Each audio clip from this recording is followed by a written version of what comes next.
안녕하세요. 전종철의 전격시사 진행을 맡은 전종철 기자입니다.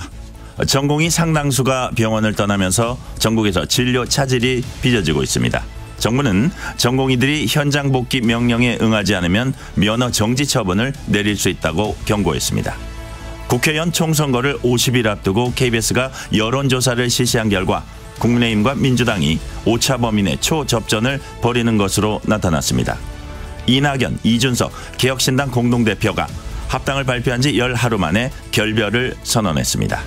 오늘 방송에선 전공의 업무 중단에 따른 진료 차질과 환자 피해 상황을 자세히 알아보고 개혁신당 분당과 여야 공천 현황 등 정치권 현안도 깊이 있게 짚어봅니다. 2월 21일 수요일 전종철의 전격시사 출발합니다.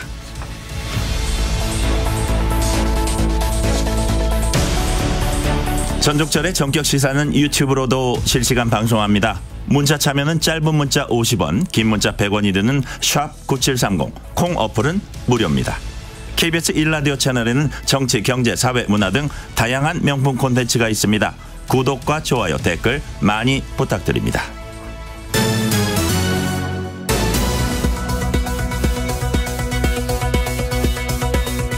대설특보에 따른 국민 행동요령 안내해드립니다. 강원권을 중심으로 많은 눈과 비가 내리고 있습니다. 도로 결빙으로 인한 차량 미끄러짐 사고 우려가 매우 높은데요. 감속 운행 및 차간 거리 유지 등 안전운전에 각별히 유의해 주시기 바랍니다. 뉴스브리핑 KBS 보도본부 우정화 기자 나와 있습니다. 어서 오세요. 안녕하세요. 정부의 의대 증원 방침에 반발해서 전공의들이 병원을 떠난 지 하루가 지났습니다. 지금 병원 상황 어떤가요? 네, 지금 의료 공백이 좀 현실화되면서 피해가 지금 환자들에게 속속 돌아오고 있습니다. 전공의들이 떠난 자리를 교수들이 채우고는 있지만 수술 지연이 특히 좀 문제입니다. 이 대형 병원 5곳 대부분이 평소 수술 건수 대비해서 이 30에서 50% 정도 수술이 지연되고 있는 것으로 알려지고 있습니다.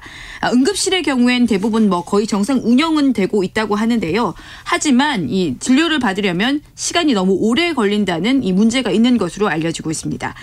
또 대부분의 병원은 일부 일반 병동 환자들에게 퇴원을 좀 안내를 하면서 사실상 사태 장기화에도 대비하고 있는 것으로 전해집니다. 네, 전공의들이 이번 사태에 대한 입장을 내놨죠? 네, 어젯밤에 대한전공의협의회 명의로 성명서를 내고 정부를 향해서 의대 증원 계획을 백지화하고 업무 개시 명령을 철회하라고 촉구를 했습니다. 협의회는 어제 낮에 이 5시간에 걸쳐서 긴급 임시대의원 총회를 연 뒤에 이같이 뜻을 모았는데요. 전공의협의회는 정부가 2,000명이라는 어처구니 없는 이 증원 규모를 발표를 했다면서 정부가 집단 행동 교사 금지 명령 등 행정명령을 남발하고 있다고 비판했습니다. 그러면서 전공의를 범죄자 취급한다면서 정부의 횡포를 견디지 못해서 사직했다고 설명을 했습니다. 네, 정부는 어떻게 대응하고 있습니까? 네, 일단은 지금까지 주요 100개 수련병원에서 전공의 1,630명이 병원을 떠난 것으로 집계가 되고 있습니다. 아직까지 이 바뀐 정부의 공식 집계가 나오진 않았는데 숫자는 조금 더 늘어났을 것으로 보입니다. 대형 병원 5곳만 좀 놓고 보면 세브란스 병원 또 성모병원이 이 전공의가 떠난 숫자가 많은 것으로 전해집니다. 이런 상황에서 정부는 전공의 831명에게 복귀 명령을 내렸습니다. 업무 개시 명령에도 복귀를 하지 않으면 정부는 명령 불이행 확인서를 받은 뒤에 면허 정지 처분을 내린다는 방침입니다. 윤석열 대통령도 어제 이 의료 현장의 주역인 전공의들이 국민의 생명과 건강을 볼모로 집단 행동을 해선 안 된다면서 2,000명 증원 규모도 턱없이 부족하다. 최소한의 확진 규모다 이렇게 밝히기도 했습니다. 네, 정치권으로 가봅니다. 개혁신당 이준석 공동대표와 정면 충돌했던 이낙연 대표가 어제 결국 결별을 공식 선언했어요. 네, 이 새로운 미래 이낙연 대표가 개혁신당과의 합당 11일 만인 어제 이 합의를 철회하고 자신이 창당한 이 새로운 미래로 복귀하겠다고 선언을 했습니다. 그러면서 신당 통합 좌절로 큰 실망을 드렸다면서 부실한 통합 결정이 부끄러운 결말을 낳았다고 사과했습니다. 1시간 뒤에 이준석 대표도 기자회견을 열었는데 이낙연 대표 측과 결별하게 된 것에 대해서 참담한 마음이라면서 개혁신당은 양질의 정책 또 분명한 메시지로 증명을 하겠다라고 했습니다. 이렇게 되면 개혁신당은 지금 현역 의원이 4명, 새로운 미래는 1명뿐인데요. 일단 지금 총선에서 당장 기호 3번을 받기 위해서 이 현역 의원 영입에 좀 집중을 할 것으로 보입니다. 네. 의원 활동평가 하위 20%, 10% 통보가 시작된 민주당에선 박용진, 윤영찬 의원 등 비명계가 거세게 반발했죠. 네, 최근에 특히 이 여론조사를 문제를 삼으면서 비명계를 중심으로 공천 학살이다, 이재명 사당하다 이렇게 계속 반발이 나오고 있는데요. 이런 상황에서 어제는 박용진 또 윤영찬 의원이 하위 10% 통보를 받았다고 밝혔습니다. 당사자들은 좀 황당하다면서 반발을 하고 있는데요. 이런 논란에 대해서 이재명 대표는 하위 20% 명단엔 이른바 친명계도 포함이 돼 있을 것이라면서 사천 의혹을 부인하고 나섰습니다. 민주당은 오늘 의원총회를 열어서 이런 최근 공천 논란에 대해서 논의를 할 예정이고요. 또 동시에 오늘 23개 지역구에 대한 첫 경선 결과도 발표를 할 예정입니다. 네. 국민의힘은 연일 민주당에 대해서 공세를 펼치고 있어요. 네, 이 한동훈 비상대책위원장이 좀 나서고 있는데요. 왜 이재명 대표가 원하는 결과만 나오느냐라고 이렇게 비판을 하고 있습니다. 한동훈 위원장은 민주당 탈당 의사를 밝힌 김영주 의원을 거론하면서 이재명 대표는 이 김영주 의원 같은 사람도 못 견디는 정당을 만들었다고 비판을 했습니다. 국민의힘은 전체 253개 지역구 중에서 103곳에 후보를 확정을 했습니다.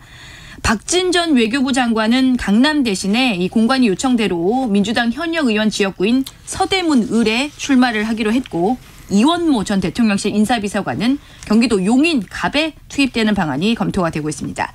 국민의힘은 아직까지는 지역구 현역 컷오프를 발표하지 않았는데 만약에 발표가 되면 갈등이 좀 불거질 수도 있다 이런 전망까지도 나오고 있습니다. 그렇군요. 간밤에 들어온 소식입니다. 호주 시드니에서 한인 일가족 3명이 잇따라 흉기에 찔려 숨진 채 발견됐습니다. 어떻게 된 일입니까? 네, 이 현지 시간으로 어제 오전 10시 15분쯤에 한인 남성 조모 씨가 시드니의 자신의 집에서 흉기에 찔려 숨진 채 발견이 됐습니다. 그리고 약 3시간 뒤인 오후 1시쯤엔 인근의 한 태권도장에서 조 씨의 아내와 아들까지 역시 흉기에 찔려서 숨진 채 발견이 된 건데요. 그런데 이날 새벽에 이 태권도장을 운영하는 한인 사범 유보 씨가 팔과 몸을 심하게 다쳐서 인근 병원을 찾았습니다. 태권도장에서 다쳤다는 이 유 씨의 말에 의료진이 경찰에 신고를 하면서 이 조 씨 가족의 시신이 결국 잇따라 좀 발견이 된 건데요. 경찰이 유 씨와 조 씨 가족의 죽음에 어떤 관련이 있는지 수사를 하고 있습니다. 아직까지는 누가 범행을 저질렀는지는 확인이 되진 않고 있습니다. 경찰이 수사를 좀 하고 있어서 결과를 지켜봐야 할 것 같습니다. 헌정사상 첫 검사 탄핵 재판이 어제 시작됐습니다. 어떻게 해서 이런 재판이 시작됐는지 먼저 경위부터 설명을 해 주세요. 네, 이 본격적인 심리가 어제부터 시작이 됐는데요. 왜 이렇게 이 탄핵이 청구됐는지 상황을 좀 간단히 말씀드리면 부산지검 2차장 검사인 안동환 검사는 간첩 조작 사건으로 알려진 유우성 씨에 대해서 이 검찰권을 남용했다는 의혹을 받았습니다. 한마디로 좀 무리한 기소를 했다는 건데요.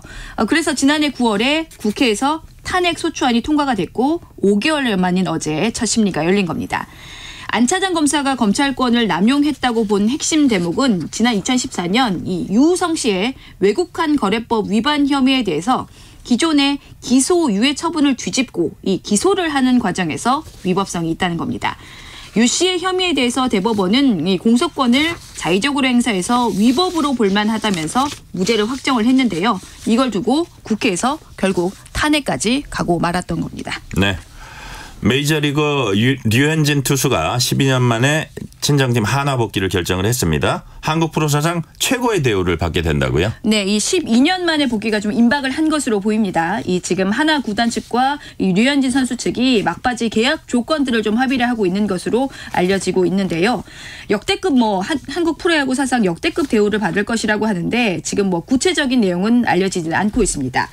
현재까지 프로야구 최고액 계약자는 지난 2022년에 두산과 4+2년에 최대 152억 원의 계약을 한 양의지 선수입니다.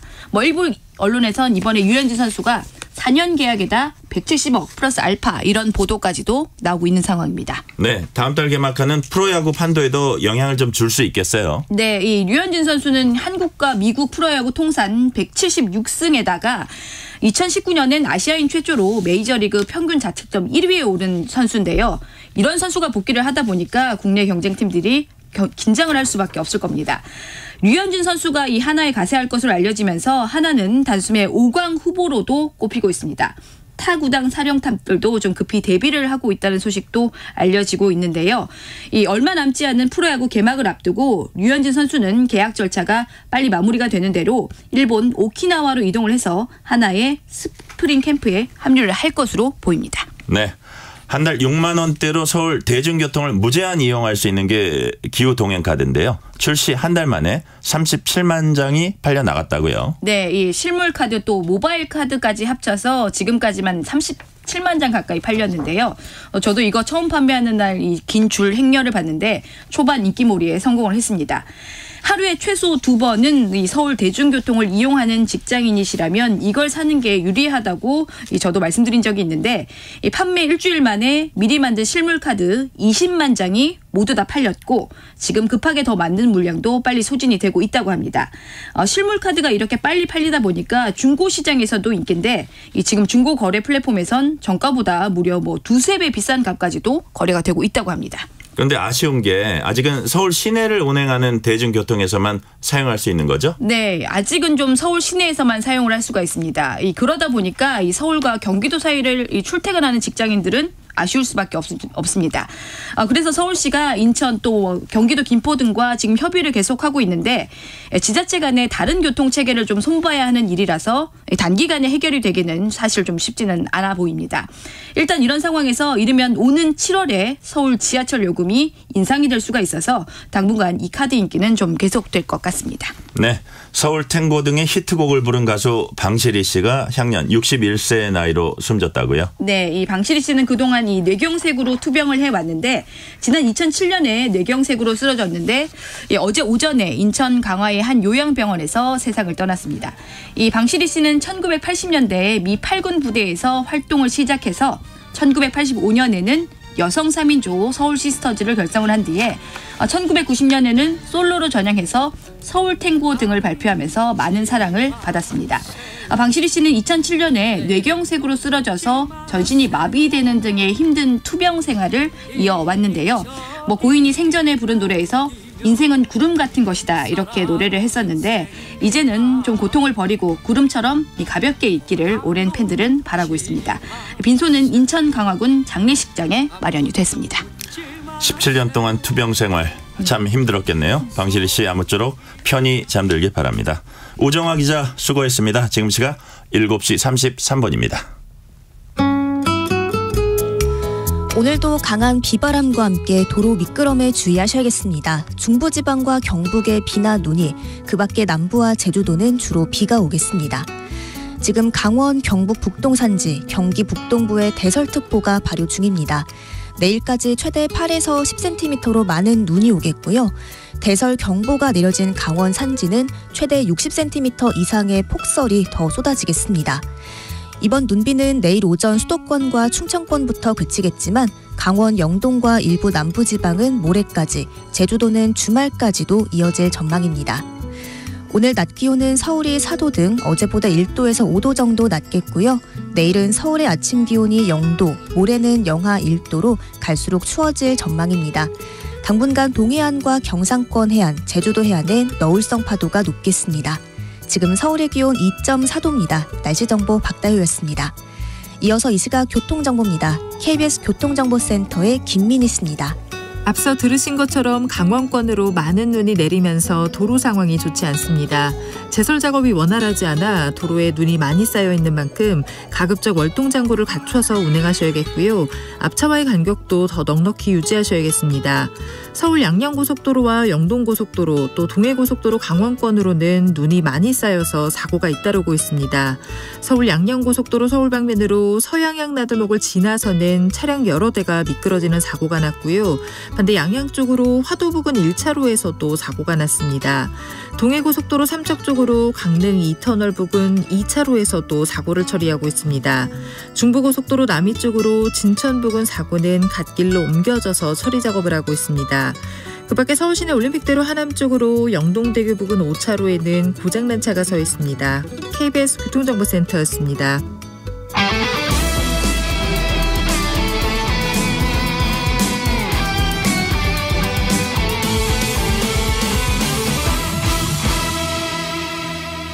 전종철의 전격 시사.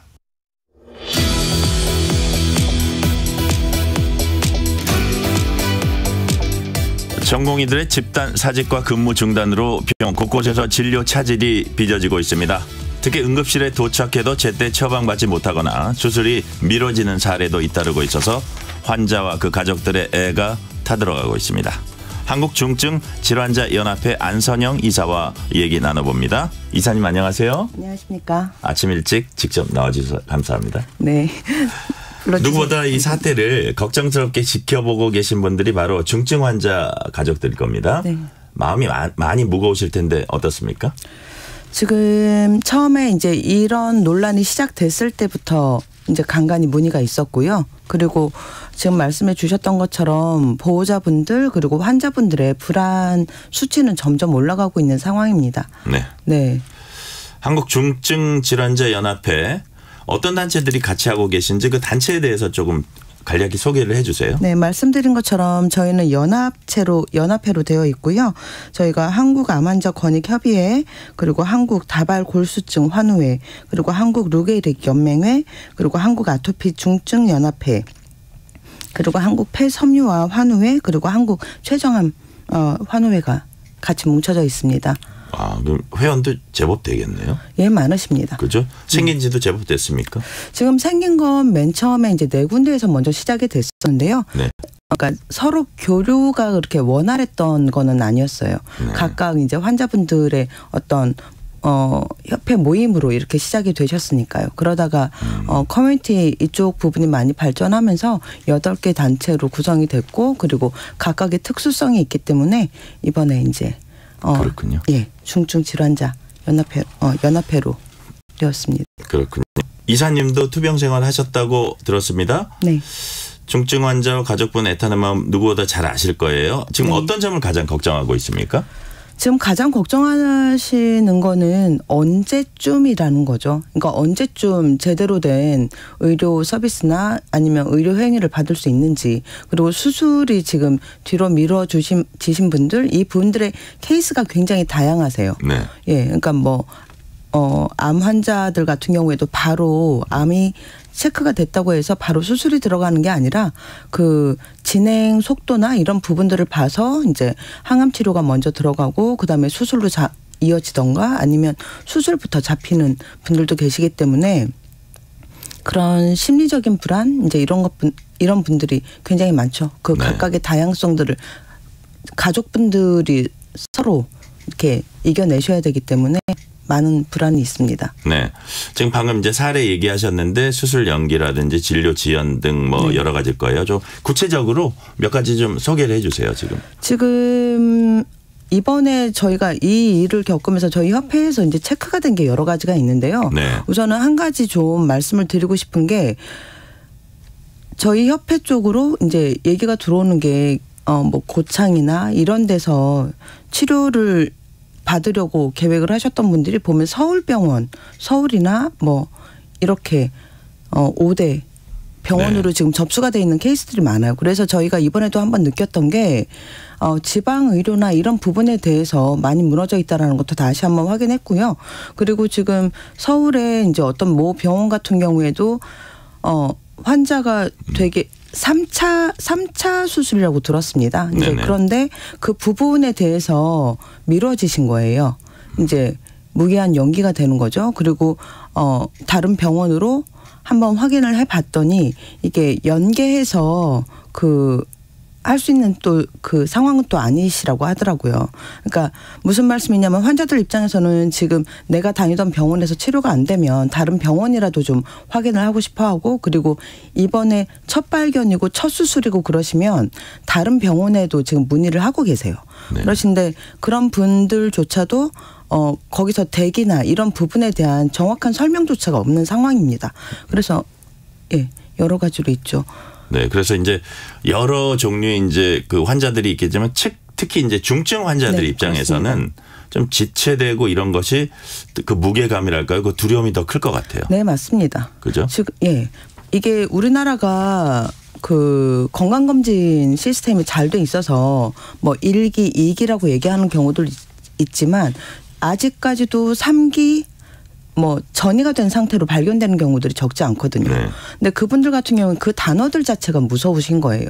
근데 그럼에도 불구하고 병원하고 협의해서 어떤 일정을 잡아서 내가 치료를 해볼 의지를 내고 병원에서도 가능성에 대해서 얘기를 해줬었기 때문에 그런 부분들이 좌절되는 느낌들을 지금 받으시는 거죠. 네. 2020년 상황 한번 되돌아볼게요. 네. 2020년 전공이 집단 행동 당시에 그때 기억하시기에 진료에 얼마나 큰 차질을 빚었습니까? 그때는 지금보다 더했던 것 같습니다. 네. 그때는. 그러니까 그때는 이제 그런 부분에 대한 어떤 트러블도 네. 생소했던 거고요. 그런데 지금 이제 그것도 한번 결과치를 내봐야 되겠지만 기본적으로 뭐 예정된 치료, 수술 못 받고 뭐 다른 병원으로 옮겨가고 그런 거 아니었을까요? 네, 맞아요. 응급실로 이동하는 도중에도 사고가 많았고요. 그리고 네네.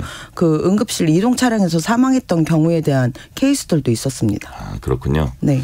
자, 그러면 환자와 그 가족들은 애타는 마음이 이제 발을 동동 구를 뿐 어디 가서 이걸 어떻게 항변해야 할지조차 잘 모르거든요, 사실은. 네네.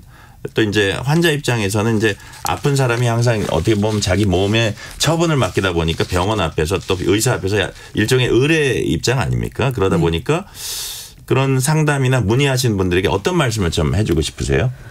지금 저희가 지금 이제 말씀하신 것처럼 의뢰 입장이고요. 그리고 네. 저희가 지금 의뢰 입장을 대변하는 거지 않습니까? 그러니까 저희 전화 오시는 분들한테는 좀 잠시 뭐 오늘 같은 경우에도 정부 대책 발표나 이런 부분들에 대해서 희망들을 걸고 계신 거예요. 그러니까 그 좀만 기다려봐라. 아니면 상황을 좀 추이를 좀 보자. 이제 이런 말씀들을 드려야 돼서 안 그래도 지금 각 협의회 회장님들 대표님들께서 일원화를 시키자라는 얘기를 하셨어요. 네. 왜냐하면 지금 어떤 질문을 하고 싶거나 이제 그러신 분들도 제대로 된 그 질문처나 이런 부분들이 없다 보니 사실은 어저께 이제 성모병원 그리고 이제 건양대 제가 대전에 있기 때문에 네네. 건양대 병원 이쪽으로 이제 제가 한번 확인을 해봤었는데 간호사분들한테 이제 문의들을 하시는 거예요. 거기 대표 번호로 전화하시거나 아니면 본인께서 치료받던 병원의 간호사를 붙들고 이제 하소연들을 많이 하세요.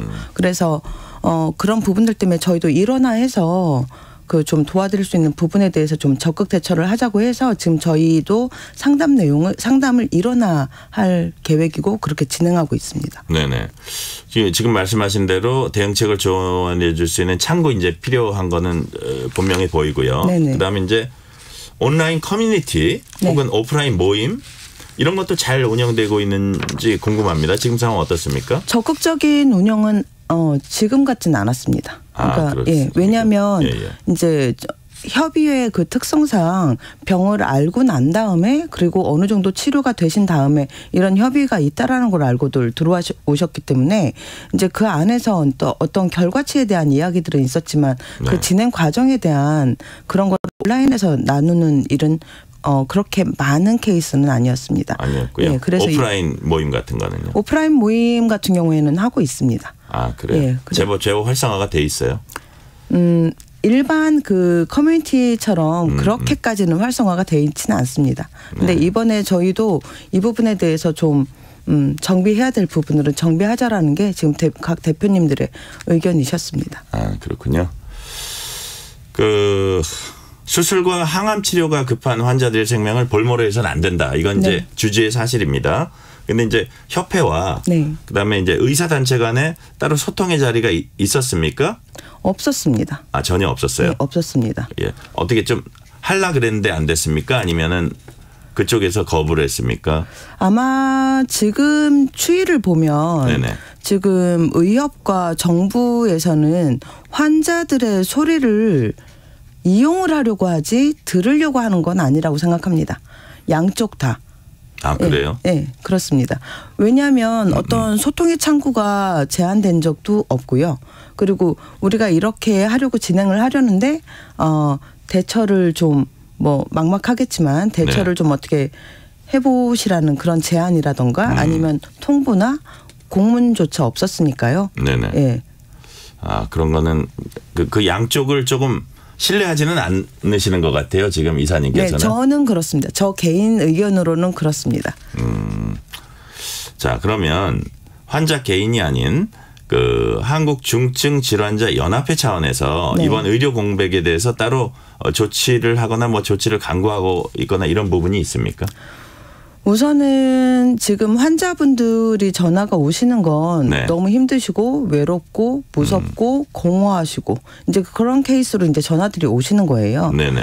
이제 그러다 보니 이제 저희 협회에서는 심리적인 부분을 케어해드릴 수 있는 방법을 강구하는 게 우선은 맨 처음 과제라고 지금 생각을 하고 있고요. 네. 그래서 괜찮으시다면 혹시 방송 듣는 분들 중에 이런 부분 때문에 고민하시는 분들이 전화로라도 어떤 의견 개진을 하실 수 있도록 저희가 창구를 일어나 했는데 네. 한번 전화번호 말씀을 드려도 좀 괜찮으실까요? 아유, 천천히 2번, 3번 말씀하세요.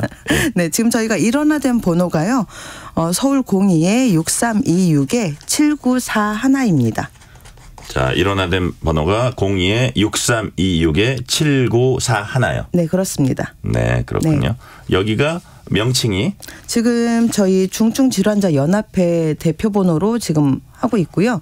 이 안으로 이제 들어오시는 분들 뭐 지금 같은 경우에도 저희가 중증질환으로 얘기하는 것 중에 많이 이제 다뤄지지 않는 게 이제 아토피. 네네. 예. 아토피 중증 연합회 같은 경우에도 지금 여러 가지 케이스들이 있거든요. 네네. 사실은 우리가 뭐 외과적 수술이 들어가는 것도 굉장히 급한 사항이지만 의료를 진행함에 있어서 의료비에 대한 부분, 그러니까 부담 부분, 이 부분도 사실은 각 가정에서는 1년 이상 되게 네. 되면 큰 부담으로 다가오거든요. 네. 근데 여기 이제 아토피 중증 연합회 같은 경우에도 지금 6개월마다 한 번씩 재검을 받아서 이제 중증 상태라는 걸 확인해야 그 병원비나 이런 부분에 대해서 혜택을 받는 부분들이 있으세요. 그래서 근데 이제 각 단체들이 각각의 지금 애로들이 있습니다. 네. 네. 의료 공백을 최소화하기 위해서 정부와 병원이 시행한 조치들이 이사님 보시기에 효과가 있었는지 지금 현장에서 보완 대책이 체계적으로 잘 작동하고 있다고 보세요? 저는 안 되고 있다고 봅니다. 왜죠? 네. 지금 우선은 전체를 진행할 컨트롤 타워가 없어요. 우선은 정부에서 얘기했던 게 뭐 24시간 뭐 시간을 늘려서 한다던가 아니면 국군병원 민간 개방을 한다던가 아니면 비대면 진료 이 부분을 한다는데 이거에 대한 컨트롤 타워가 소개된 적이 있었나요? 그리고 이 부분으로 해서 지금 어떤 다른 대책을 강구했다라는 얘기를 저는 들은 적이 없습니다. 아마도 오늘 정부에서 발표하는 그 내용 안에 네. 세부적인 내용이 실릴 거라고 보고 있지만 환자들 입장에서 그리고 보호자들 입장에서 크게 도움이 됐다라고 느껴질 수 있을까라고 생각은 안 합니다. 왜냐하면 지금 말씀드렸던 환자들이 전부 다 전문의들이 오랫동안 케어를 해야 되는 케이스들이세요. 그리고 네. 굉장히 많습니다. 암만 해도 지금 3명 중에 1명이 지금 암 환자라고 일컬어질 정도로 많은 케이스들이 있으세요. 근데 지금 뭐 국군 병원에 가서 그거를 상담을 받을까요? 아니면 응급실에서 여러 가지 업무를 보시고 그리고 여러 가지 상황을 체크해야 되는 응급실에서 이 상황을 어떻게 해결이 되겠습니까? 그래서 안 된다고 생각합니다. 전국 응급의료기관 응급실 24시간 운영이라든지 국군병원 응급실 민간 개방 이런 건 좀 도움이 될까요? 만약에 그냥 실예로 예를 들겠습니다. 만약에 저처럼 대전에 사는 사람이 네. 국군병원을 이용하려면 계룡에 가야겠죠. 네네. 네. 예, 그것도 그렇게 뭐 수월한 일은 아니다 말씀이시죠? 그렇습니다. 예, 그럼 다음 질문으로 넘어가겠습니다. 이런 의료 공백이 조기에 마무리되면 이제 다행이지만 만약에 극단 대치로 장기화되면 특히 이제 중증 환자분들께는 큰 영향을 끼치게 될 거예요. 네, 맞습니다. 이로 인해서 건강이 크게 악화된다거나 또 더 나쁜 경우가 생기면 네. 그 책임은 누가 져야 됩니까? 그 부분에 대해서 정말 가장 큰 고민이 있습니다. 2020년도에도 사망자들이 나왔었어요. 네. 그리고 이게 근데 그때 그분들께서 어떤 조치를 할 수 없었던 게 원인을 정하기가 어려웠던 거죠. 모든 그 테이블에 앉아서 한번 고민을 해봅시다라고 의협과 정부가 결정을 하고 난 다음에 그다음에 환자가 지체가 돼서 사망한 경우와 그리고 응급실을 통해서 사망했던 경우들에 대한 어떤 데이터조차가 없었습니다. 그때도 아마 그때 제 기억으로 커뮤니티에 그런 글들이 올라오면 의사로 보이는 분들은 정부 책임이다. 그리고 정부에서는 의협에서 그런 파업 사태를 끌고 가서다. 이렇게 그냥 서로 그러다가 책임 공방조차도 없었죠. 그 당시에. 근데 아마 이번에도 그렇게 되지 않을까 싶습니다. 그래서 어제 어떤 그 문의 있으셨던 분이 그 법적인 책임을 물을 방법이 없는가에 대한 말씀이 있으셨어요. 네네. 그러신데 이 부분에 대해서도 아마 어떻게 양쪽이 답변을 할지 저희가 한번 경험을 해봤던 터라 명확하게 답을 못 드렸던 케이스가 있었습니다. 네. 중간에 끼어가지고 뭐 보상이라든지 어떤 혜택을 받기 쉽지 않은 상황이다 이런 말씀으로 이해하면 될까요? 원망이라도 하고 싶으신 거예요. 그러니까 어떤 쉬운 얘기로 목숨값 이런 말들을 하지만 저희가 상담했던 케이스나 아니면 유가족이지 아니죠. 가족분들께서 얘기하시는 거는 원망이라도 하고 싶은 거거든요. 돈을 얼마를 줘라? 이런 부분이 아니세요. 자, 아울러 진료 차질, 수술 지연으로 인한 중증 환자들의 심리적 타격도 이제 만만치 않을 것 같아요. 네, 이런 맞습니다. 불안감이 사실은 신체적으로도 또 안 좋은 영향을 네. 미칠 수도 있거든요. 어떻게 보세요? 저희가 상식적으로 얘기하는 게 암 같은 경우에는 암을 대표적으로 말씀드린다 그러면 네. 스트레스가 원인이라고 하시잖아요. 네네. 예, 근데 지금 이 상황은 내가 치료를 받을 수 있는데도 불구하고 나는 분명히 순번 안에 들어갔었는데도 불구하고 당연한 것처럼 미뤄진 상태세요. 그것도 문자 하나로 아니면 전화 한 통화로. 그런 상태로 있다 그러면 스스로에 대한 어떤 이 사회에 대한 원망이 가장 먼저 몸을 해치게 될 거고요. 그리고 그러한 고민들 이러한 것들이 건강에는 정말 악영향이 생기죠. 그리고 모든 게 다 이 병 때문이라고 원망스러운 케이스들도 많으세요. 네네. 예. 이번 의대 입학 정원 확대로 정부가 이제 의사단체가 강대강 대치 국면으로 치닫는 거에 대해서 최근 네네. 한국중증질환자연합회가 성명을 발표를 했습니다. 네, 맞습니다. 어떤 내용과 요구사항이 담겨 있는지 소개해 주세요. 지금 저희 이제 연합회에서 발표한 성명은요. 이제 네. 그동안에 저희가 저번 2020년도 그 의료 대란 났을 때 그때 온라인상이나 이런 데서 대안 제시를 해줬던 것들을 저희가 모아서 이제 정리를 해봤던 거고요. 이제 의대 정원 문제를 정치 문제로 삼지 말라고 이제 첫 번째가 그거였고요. 그리고 의대 정원 확대를 지방 국립의대 우선 책정해 달라는 거였습니다. 그리고 증원된 의료인들을 필수 의료 쪽으로 네. 정부에서 유도를 해달라. 그리고 그렇게 지원을 해달라는 부탁이었고요. 그리고 의사제도 지역 공공의료기관 정상화를 좀 시켜달라는 거였습니다. 그리고 지역의 인력 양성에서 이제 정책과 제도 시행을 좀 같이 해달라는 였고요. 그리고 필수 의료 분야의 정부 지원 제도를 좀 크게 확대시켜달라는 그런 내용을 담아서 성명서 발표를 했습니다. 중증 질환자들에 대해서 직접 어떤 혜택을 줘라 이런 건 없었나요?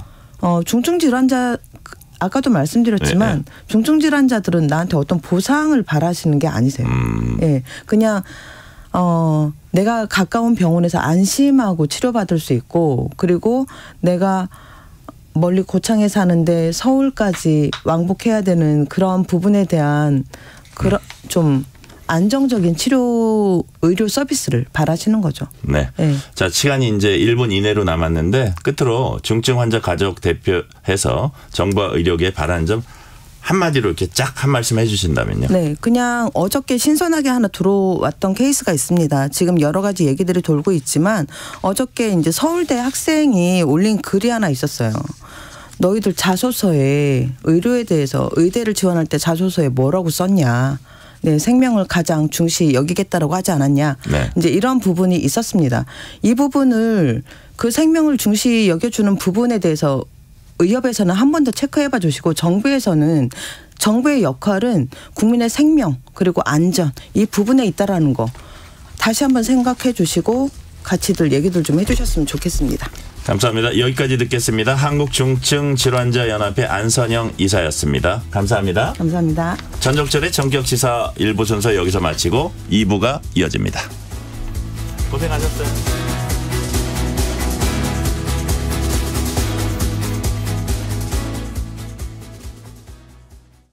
알고 계시나요? 겨울철에 심해지는 미세먼지 피해를 줄이기 위해 계절관리제 차량 운행 제한 제도가 시행됩니다. 매년 12월부터 이듬해 3월까지 수도권과 부산, 대구, 광주, 대전, 울산, 세종에 진입하여 운행하는 배출가스 5등급 차량의 운행이 제한되며 저공해 조치 차량은 자유롭게 운행할 수 있습니다. 저공해 조치 신청은 자동차 배출가스 전산 시스템 또는 지자체 환경부서에서 가능합니다. 미세먼지 없는 깨끗한 하늘 만들기. 이 캠페인은 환경부와 한국환경공단이 함께합니다.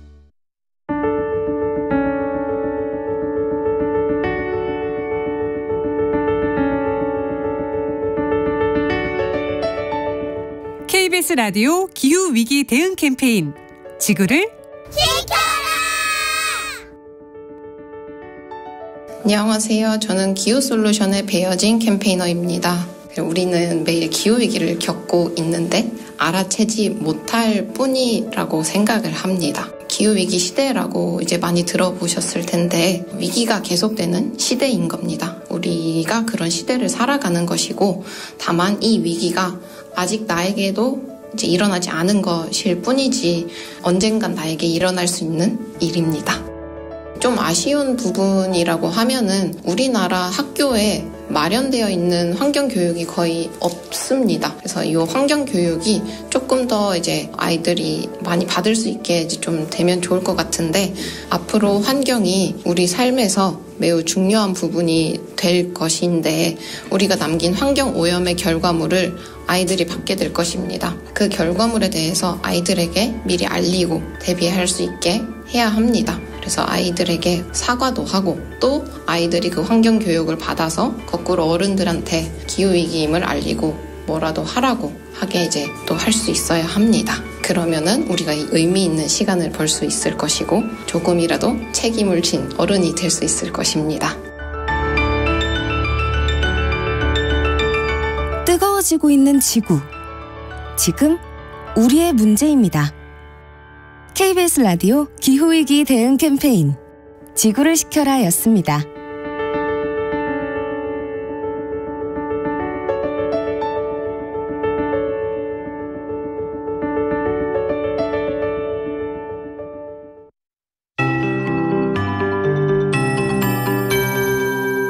KBS 58분 날씨.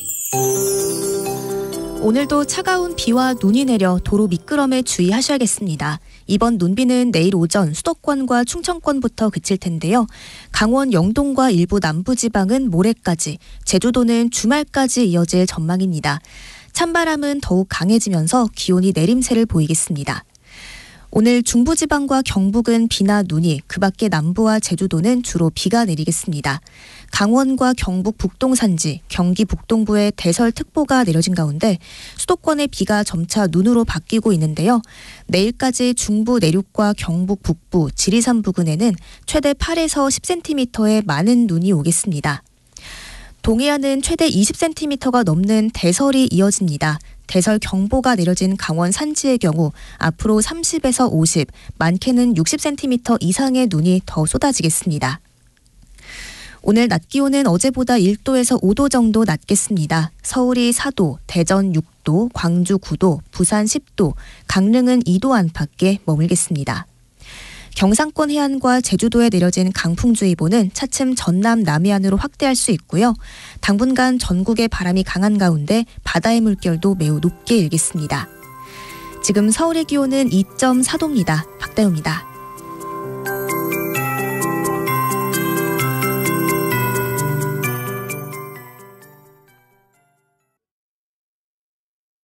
정성을 다하는 국민의 방송 KBS가 8시를 알려드립니다. AM 711kHz, FM 97.3MHz, KBS 1라디오입니다. HLKA.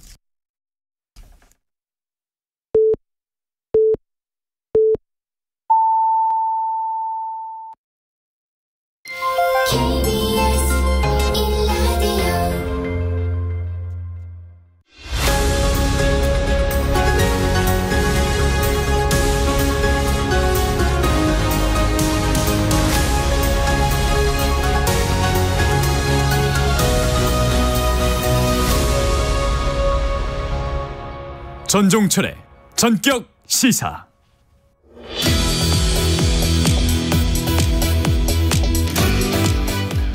개혁신당으로 뭉쳤던 이낙연, 이준석 공동대표가 결국 헤어졌습니다. 제3지대 빅텐트가 깨지면서 신당의 총선 영향력이 떨어질 것이란 전망도 나옵니다. 어제 개혁신당의 입장을 들은 데 이어서 오늘은 다시 독자 노선을 걷게 된 새로운 미래 입장 들어보겠습니다. 박원석 새로운 미래 책임위원 나오셨습니다. 위원님 안녕하세요. 네, 안녕하십니까. 개혁신당에서 이젠 새로운 미래로 다시 복귀하셨습니다. 통합 선언한 지 불과 10하루 만인데요. 이렇게 빨리 헤어질 거라고 예상을 하셨었나요? 그 예상은 못했고요. 네. 2월 9일 날 설 연휴 들어가는 첫날이죠. 그날 이제 통합 선언이 있었는데 개인적으로는 조금 빠르고 성급하다. 그리고 이게 그물이 성기다 그러죠. 네. 이게 뭐 촘촘하고 견고해야 되는데 이 통합으로 가는 과정이나 합의라는 게 근데 빈틈이 너무 많아서 이후에 저 빈틈을 메우기 위한 논의 과정이 간단치는 않겠다. 이런 느낌은 가졌습니다만 그렇다고 이게 이렇게 깨지리라고는 생각을 못했고 어찌됐든 간에 국민들 앞에서 서로 다른 진영에서 또 서로 다른 정당에서 서로 다른 정치적 배경을 가지고 정치를 해왔던 분들이 지금 양당 정치가 보이고 있는 여러 가지 한계, 문제점 이런 것들을 극복하고자 3지대 통합정당을 선언했으나 이런 결과를 맞게 된 게 대해서는 저희도 굉장히 죄송스럽고 국민들 앞에서 난감하다, 민망하다 이런 말씀을 드릴 수밖에 없습니다. 그제 이낙연, 이준석 두 분이 이제 충돌한 다음에 어제 이제 그 기자회견을 하셨는데 기자회견 전까지 마쿠에서 이준석 대표가 어떤 접촉이나 설득, 화해 제스처 이런 거 보인 거 있었나요?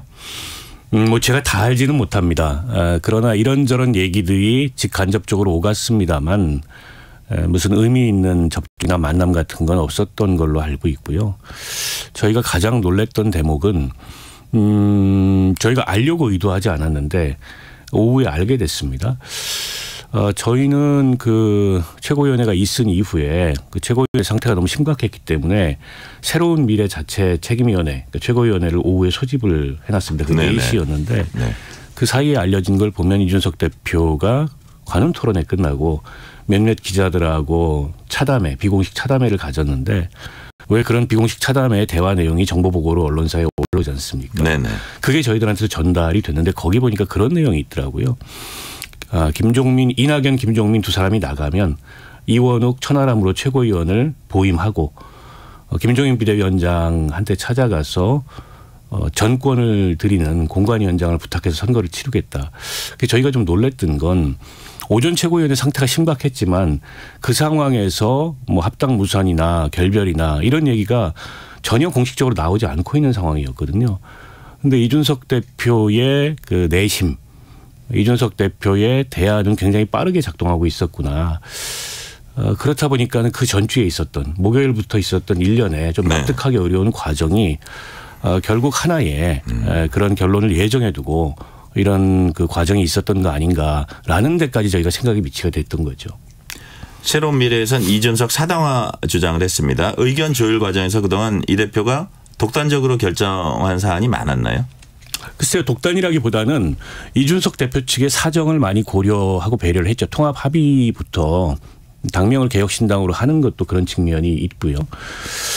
또 이제 당직, 초기 당직을 임명하는 데 있어서도 뭐 법적 대표도 이준석 대표 결과적으로 된 거고 원내대표도 개혁신당의 원내대표인 양양자 의원이 별도의 의원들 간의 논의 없이 그냥 승계해버린 거고 네. 사무총장, 뭐 수석 대변인 이게 주요 당직이지 않습니까? 당을 운영할 수 있는 골간인데 어쨌든 초기에 갑작스럽게 통합을 선언하다 보니까 이준석 대표 지지자들의 이탈이나 동요가 꽤 크기 때문에 그런 지지자들을 안심시키기 위해서라도 개혁신당의 당직자들이 좀 전면에 나서는 식으로 진영을 구성했으면 좋겠다. 그거 다 양해했습니다. 마지막 남아있던 통합 합의 사항이 공동대표 체제 유지와 어떻게 보면 이제 총괄 선대위원장은 이낙연 공동대표가 맡는다라는 거였는데 월요일 최고위원회의 결정은 그마저도 이제 무력화시키는 결정이기 때문에 이건 굉장히 수용하기가 어려웠고요. 그리고 월요일 최고위원회에서 마지막 순간에 표결만 가지고 그 정당성을 주장할 수 없는 게 이미 목요일부터 그 과정이 진행이 됐습니다. 금요일 있던 최고위원회를 취소하고 토요일 날 기자회견을 예고했다가 뭐 취소하고 그 조건이 전부 이 내용이었습니다. 그러니까 선거의 전권을 달라 또 배복주 씨라고 정의당에서 네. 탈당하고 온 분 그분은 안 된다는 선언을 해달라. 근데 어떻게 민주정당에서 특정인은 안 된다는 선언을 그분의 입당이든 아무리 피선거권이 있는 분이기 때문에 어떤 도전이든 네. 안 된다고 배제하는 선언을 할 수가 있겠습니까? 뭐 이준석 대표가 그런 선언을 하는 거는 개인적인 자유니까 그럴 수 있는데 이낙연 대표도 그걸 해달라라는 건 무리한 요구죠. 근데 그런 그 논란의 과정 끝에 월요일 날 그걸 표결로 처리하겠다 이렇게 연결된 거기 때문에 표결 결과가 다수이기 때문에 다 정당화된다 이렇게 볼 수가 없는 문제입니다. 그러니까 제가 사실은 다음 질문은 표결에서 5명 중인 4명이 이랬으면 이 질문을 하려고 그랬었는데 지금 위원님 말씀하신 거 보니까 표결을 할 수 있는 그런 처지가 아니었다 이거죠. 그 상황이 지금. 그러니까 표결로 결정할 수 있는 사항이 아닌 거죠. 왜냐하면 통합 합의 사항이 선거 총괄 선대위원장은 이낙연 대표가 맡는다는 건 선거의 전권은 이낙연 대표한테 있고 이낙연 대표의 위임과 양해 하에 선거에 대한 역할을 나눌 수는 있겠죠. 선대위가 아직 구성이 안 됐으니까 그때까지 과도적으로 총괄 권한을 달라는 거 아니냐 이런 말씀도 하시던데 네. 그거는 논의 순서가 틀린 거 아니겠습니까? 선대위 구성을 먼저 논의하고 그러면 선대위 구성을 이렇게 언제까지 한다. 다만 그때까지의 정책 발표든 캠페인이든 그 점에 있어서는 과도적으로 뭐 이준석 대표가 한다라는 식으로 논의가 이루어졌다면 정확하게 네네.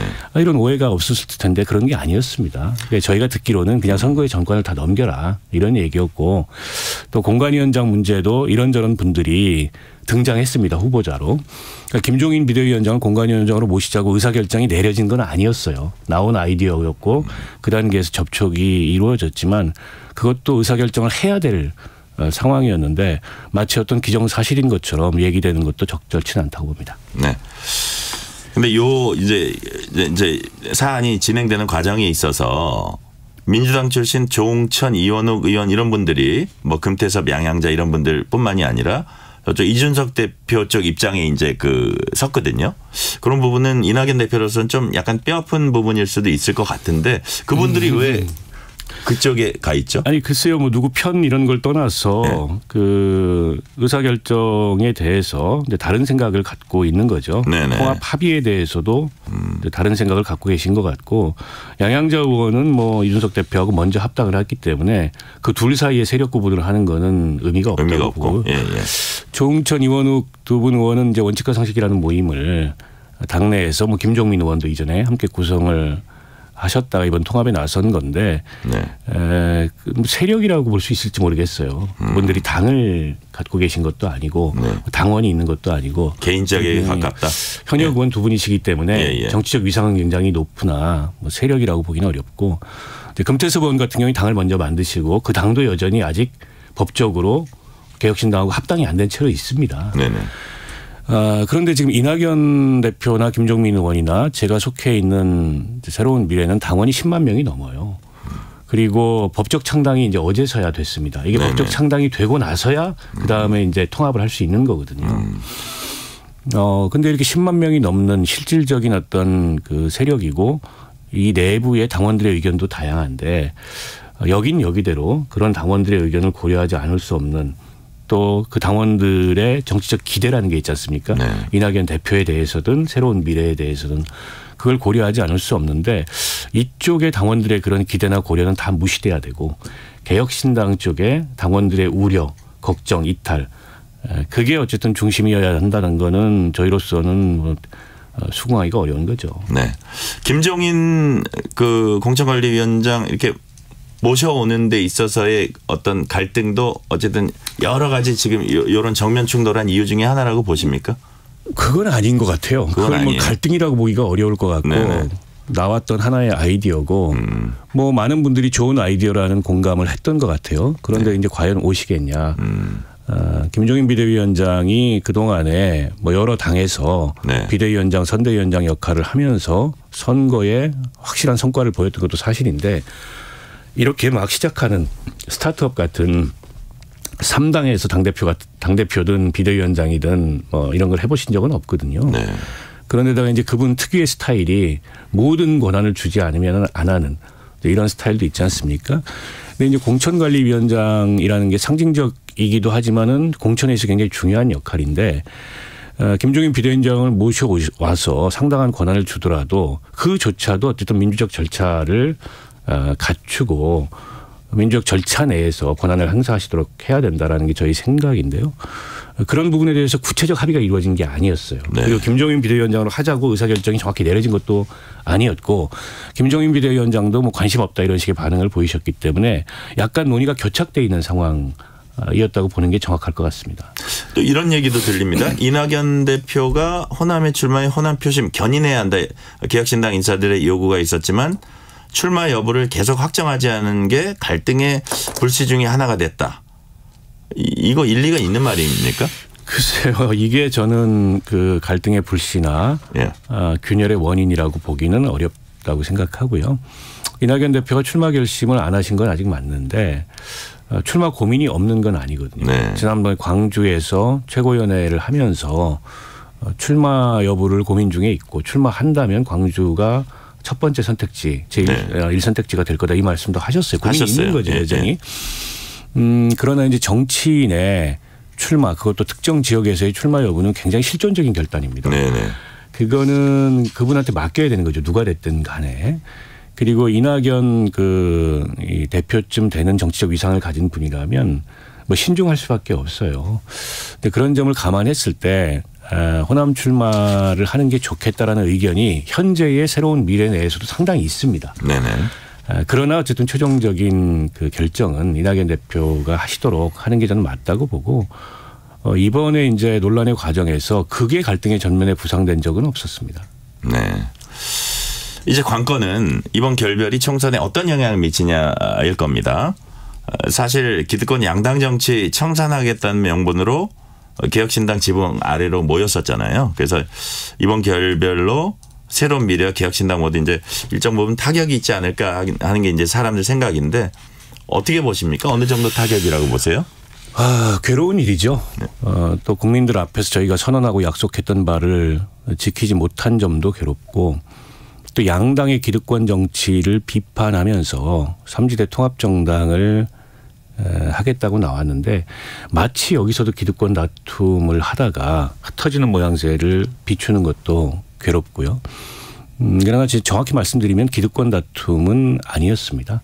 사실은 새로운 미래는 거의 모든 기득권을 다 내려놓고 당직도 또 실질적인 어떤 대표 권한의 행사도 다 어쨌든 그 이준석 대표나 개혁신당에게 어떻게 보면 양보를 했던 건데 근데 이런 결과를 맞게 된 게 안타깝고 그렇다 하더라도 어쨌든 추슬러서 이 새로운 미래라는 정당을 창당하면서 지금 대한민국이 직면해 있는 그 여러 가지 위기 앞에 정말 새로운 미래의 비전을 보이겠다라고 한 약속을 지켜야 된다고 생각하고요. 오늘 이제 9시 최고위원회가 예정이 돼 있는데 거기서 총선 준비를 위한 몇 가지 이제 수습 방안이나 대책들을 제시하고 빠르게 좀 전열을 정비해 나가겠다 이런 말씀을 국민들 앞에 드리려고 합니다. 기득권 다툼은 아니었다는 말은 사람들이 잘 이제 납득을 못할 수도 있는데 아까 말씀하신 것 중에 그 뜻은 예를 들어서 우리 쪽에서는 양보할 만큼 다 했기 때문에 그 이상의 어떤 것들은 정말 무리였다 그런 뜻인가요? 아니 무슨 기득권이나 주도권을 주장한 바가 없어요. 네네. 개혁신당이라는 당명도 양보했고 법적 대표의 권한도 당명이 사실 컸죠. 예, 권한도 사실은 이준석 대표가 하시도록 둔 거고 또 이준석 대표 측의 사정이 어렵다 그래서 초기 당직도 다 이제 뭐 고집하지 않았고 어떤 것도. 근데 이제 이런 결과를 맞게 되고 언론들은 이거를 그냥 뭐 주도권 다툼 이런 저희는 시각에서 뭐 그렇게 생각하면 기사 쓰기가 수월하죠. 네, 그런 시각에서 보는데 내막을 들여다보면은 그게 아니었습니다. 그거라기보다도 이 사람은 안 돼. 이 사람은 배제해야 돼. 왜 그래야 되는지 알 수가 없어요.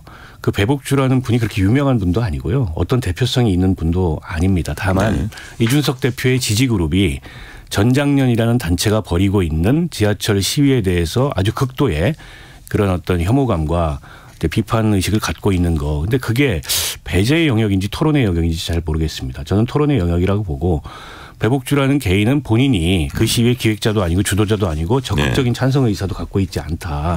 때문에 그렇다고 또 그분이 이준석 이 대표가 당대표로 있는 정당에 뭐 입당해서 정치를 하고 싶어서 안달이 난 것도 아니었고 삼지대 정치에 동의해서 새로운 미래에 입당한 건데 그걸 배제하는 선언을 해라라는 얘기를 한 달 동안 한다는 게 과연 정상인가라는 생각이 저희는 들었고요. 두 번째로는 통합합의사항은 어떤 경우에든지 지켜야 되는 약속인데 이낙연 대표의 양해하에 이준석 대표가 잘하니까 뭐 선거 캠페인, 홍보, 뭐 또 선거 정책 발표하도록 할 수 있습니다. 그러나 그거는 사전에 긴밀한 토론이 되고 서로 양해와 정치적 조정의 과정을 거쳐야지 최고위원회에서 밀어붙인다고 될 문제입니까? 그런 면에서 이걸 주도권 다툼으로 보는 시각은 저희 입장에서는 조금 수긍하기가 어렵다. 주도권을 행사하려 든 적이 없다. 이렇게 말씀드리겠습니다. 아예 애초부터 이쪽을 배제하려고 기획했다 이런 취지로 또 김종민 의원 얘기하던데 거긴 동의하세요? 뭐 그 말씀은 좀 과할 수도 있다고 봐요. 그게 어떻게 하다 보니까 에스컬레이트가 돼서 그런 결과로 나온 건데 저희가 좀 이해하기 어려운 대목은 월요일 최고위원회가 그런 식으로 약간 파행 비슷하게 물론 표결은 이루어졌지만 분위기가 형성이 됐는데 그 직후에 있었던 관훈 토론 끝나고 기자들과 만나서 벌써 이낙연 김종민이 나가면 이원욱 천하람으로 최고위원회를 보임한다라는 식의 언급을 한다는 게 저희로서는 상식적으로 납득이 잘 안 됐습니다. 네. 자, 그러면 앞으로 뭐 느슨한 연대라도 하게 될 것으로 전망을 하세요? 아니면 지금은 모든 걸 원점에서 재검토를 하시는 건가요? 개혁신당과? 일단 뭐 새로운 미래는 열려있는 정당이기 때문에 지금의 양당 정치를 극복하고 뭔가 이제 미래를 향해서 그 비전을 공유하는 정치를 할 수 있다면 누구와도 연대할 수 있다라는 기본 원칙이 있습니다. 개혁신당과 통합 논의 과정에서 결과적으로 뜻을 못 이뤘지만 개혁신당이 갖고 있는 정치적 목표, 새로운 미래가 갖고 있는 정치적 목표가 완전히 상이하다. 이건 물과 기름이다. 이렇게 생각지는 않습니다. 때문에 향후 선거 과정에서 연대하거나 협력할 가능성은 얼마든지 있다고 보고요. 다만 그게 이제 당을 함께하는 수준의 연대와 협력이냐, 그건 이제 성공하지 못한 거기 때문에 그건 아닐 거다 이렇게 말씀드리겠습니다. 네. 조국 신당과 연대 가능성도 일각에서 제기하고 있습니다. 어떤 의견 갖고 계세요? 글쎄요. 그 가능성은 한 번도 나온 적이 없습니다. 새로운 미래 내에서. 그리고 새로운 미래 내에서 생각이 다양할 수 있겠지만 최고위원 중에 한 사람인 저는 굉장히 부정적입니다. 왜냐하면 조국 그 전 장관도 참정권을 가지고 있기 때문에 어떤 식으로든지 정치 참여를 할 수 있다고 봅니다. 그걸 제가 부정하지 않습니다. 그러나 지금 상황에서 당을 만들려고 하는 거는 결국에는 방탄정당 아니냐. 이런 논란을 피하기 어려운데 이제 뭐 그런 어떤 그 논란이 있음에도 불구하고 연대한다. 그건 좀 상상하기 어려운 그런 모양이라고 생각합니다. 민주당 얘기 잠깐만 해볼게요. 민주당 공천 과정이 시끄럽습니다. 비명계 박용진, 윤영찬 의원 현역 하위 10% 통보를 받았고요. 김영주 국회부의장 이재명 사당화 비판하면서 탈당 선언했습니다. 여론조사가 일부 비명계 현역 의원 배제한 채 진행됐다 이래서 밀실 공천이다 무슨 뭐 이런 얘기도 나오고 있고요. 민주당 공천 상황 어떻게 평가를 하십니까? 글쎄 뭐 다른 당의 내부의 일이기 때문에 이에 대해서 제가 뭐 왈가왈부를 구체적으로 하는 게 적절치는 않은 것 같은데요. 네네. 민주당 보면 지금 지난 총선에 크게 이겨서 현역 의원들이 많고 수도권 의석은 대부분 민주당이다 보니까 네. 빚어지는 일이 아닌가 싶어요. 그러니까 수요와 공급의 불일치가 좀 있는 거고요. 컷오프나 공천 탈락은 어느 당에서나 늘 역대 총선에 있어 왔는데 이제 그게 파행으로 불협화음으로 번지는 건 공정성이 저해됐을 때, 공정성이 지켜지지 않았을 때거든요. 지금 보면 친명 탈락, 친명 공천, 비명 탈락 이런 분위기가 좀 있지 않습니까? 네.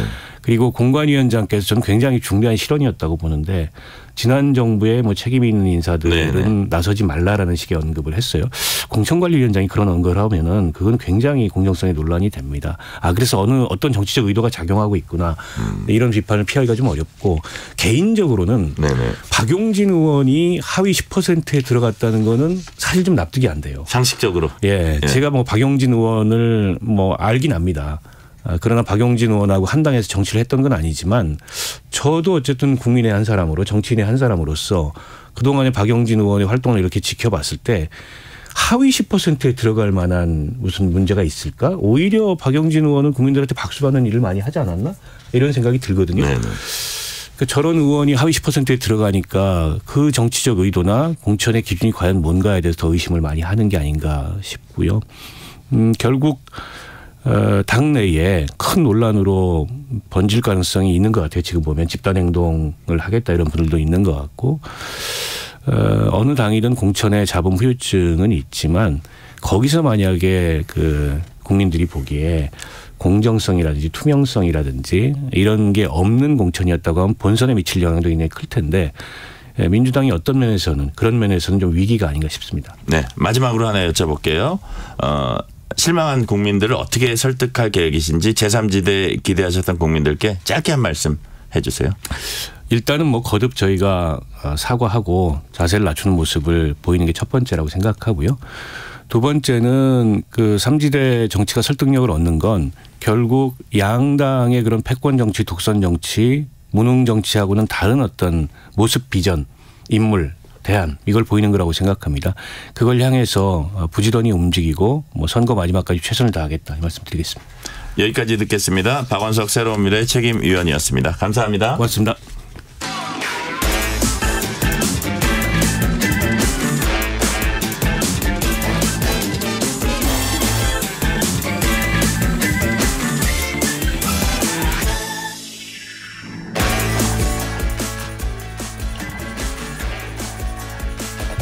강제 동원 피해자가 일본 기업으로부터 처음 배상받은 사례 경향신문 박순봉 기자와 함께 알아봅니다. 박 기자 어서 오세요. 네, 안녕하세요. 강제 동원 피해자 유족이 일본 기업이 낸 돈을 처음 받는 사례가 나왔어요. 네, 피해자 이모 씨 사례인데요. 이 씨는 태평양 전쟁 때죠. 1944년 9월에 일본의 히타치 조선소로 끌려갑니다. 그래서 강제 노역을 하게 돼요. 근데 당시 나이가 21살이었습니다. 그리고 그 이듬해 1945년에 일본이 항복을 하잖아요. 우리나라는 독립을 하게 되고요. 그래서 이제 이 씨도 집으로 돌아올 수 있게 됐습니다. 그런데 히타치가 집으로 돈을 보내주겠다, 일한 돈을 보내주겠다 이렇게 했는데 실제로는 보내지 않았던 거예요. 그리고 69년이 흐른 뒤에 2014년에 이제 이모 씨가 히타치 조선을 상대로 소송을 내게 됩니다. 이 못 받은 급여도 돌려주고 정신적 피해도 보상해달라 이런 거였습니다. 우리나라 법원 1, 2심 모두 이제 이 씨 손을 피해자 손을 들어줬거든요. 5천만 원 배상을 하고 지연 이자도 내라 이렇게 얘기를 했습니다. 그러니까 히타치 조선이 담보로 6천만 원을 법원에 공탁금으로 내거든요. 이게 이제 일제 강제징용 피고 기업 중에서 공탁금 낸 유일한 사례인데 이 공탁금이 뭐냐 이걸 좀 짚어봐야 되는데요. 법원이 이제 피해자 손을 들어줬잖아요. 그러니까 이제 기업한테 이제 강제적으로라도 내라 이렇게 집행을 하게 될 거예요. 그럴 때 이 기업에서 강제 집행하지 마세요. 이렇게 돈 넣어두고 이거 믿고 안 하면 되잖아요. 혹시 안 되면 이 돈 가져가면 되잖아요. 이런 의미로 내는 겁니다. 그러니까 사실상은 일부 책임도 인정하는 의미가 담겨 있다라는 거예요. 그리고 나서 작년 말에 대법원이 최종 판결을 내렸거든요. 그래서 이 씨 측이 이 돈을 배상금으로 주세요. 그 공탁금 맡겨놓은 거 있으니까 그거 가져갈게요. 이렇게 해서 법원이 결정을 내립니다. 가져가는 게 맞다라고 결정을 내리게 돼요. 그래서 이제 최초로 받게 되는 사례라고 말씀을 드린 거고, 다만 짚어볼 게 몇 가지가 있습니다. 아까 이 씨, 그러니까 이제 뭐 이 씨 할아버지라고 해야 될 것 같은데, 소송 당사자가 아까 1944년 21살이었다라고 했잖아요. 그러니까 지금 살아계시다라면은 101살이 되는 고령인데 소송 중간에 돌아가시게 됩니다. 그래서 자녀들이 소송을 이어갖고 수령을 최종적으로 하게 됐고요. 그다음에 두 번째는 법원에서 이 공탁금 피해자한테 줍니다. 이렇게 결정문을 만들었고, 네. 그걸 이제 히타치 조선에 보내야 돼요. 그 절차가 있는데 이게 한두 달 정도 걸린다라는 겁니다. 그래서 아직까지 실제로 돈을 받은 상태는 아니에요.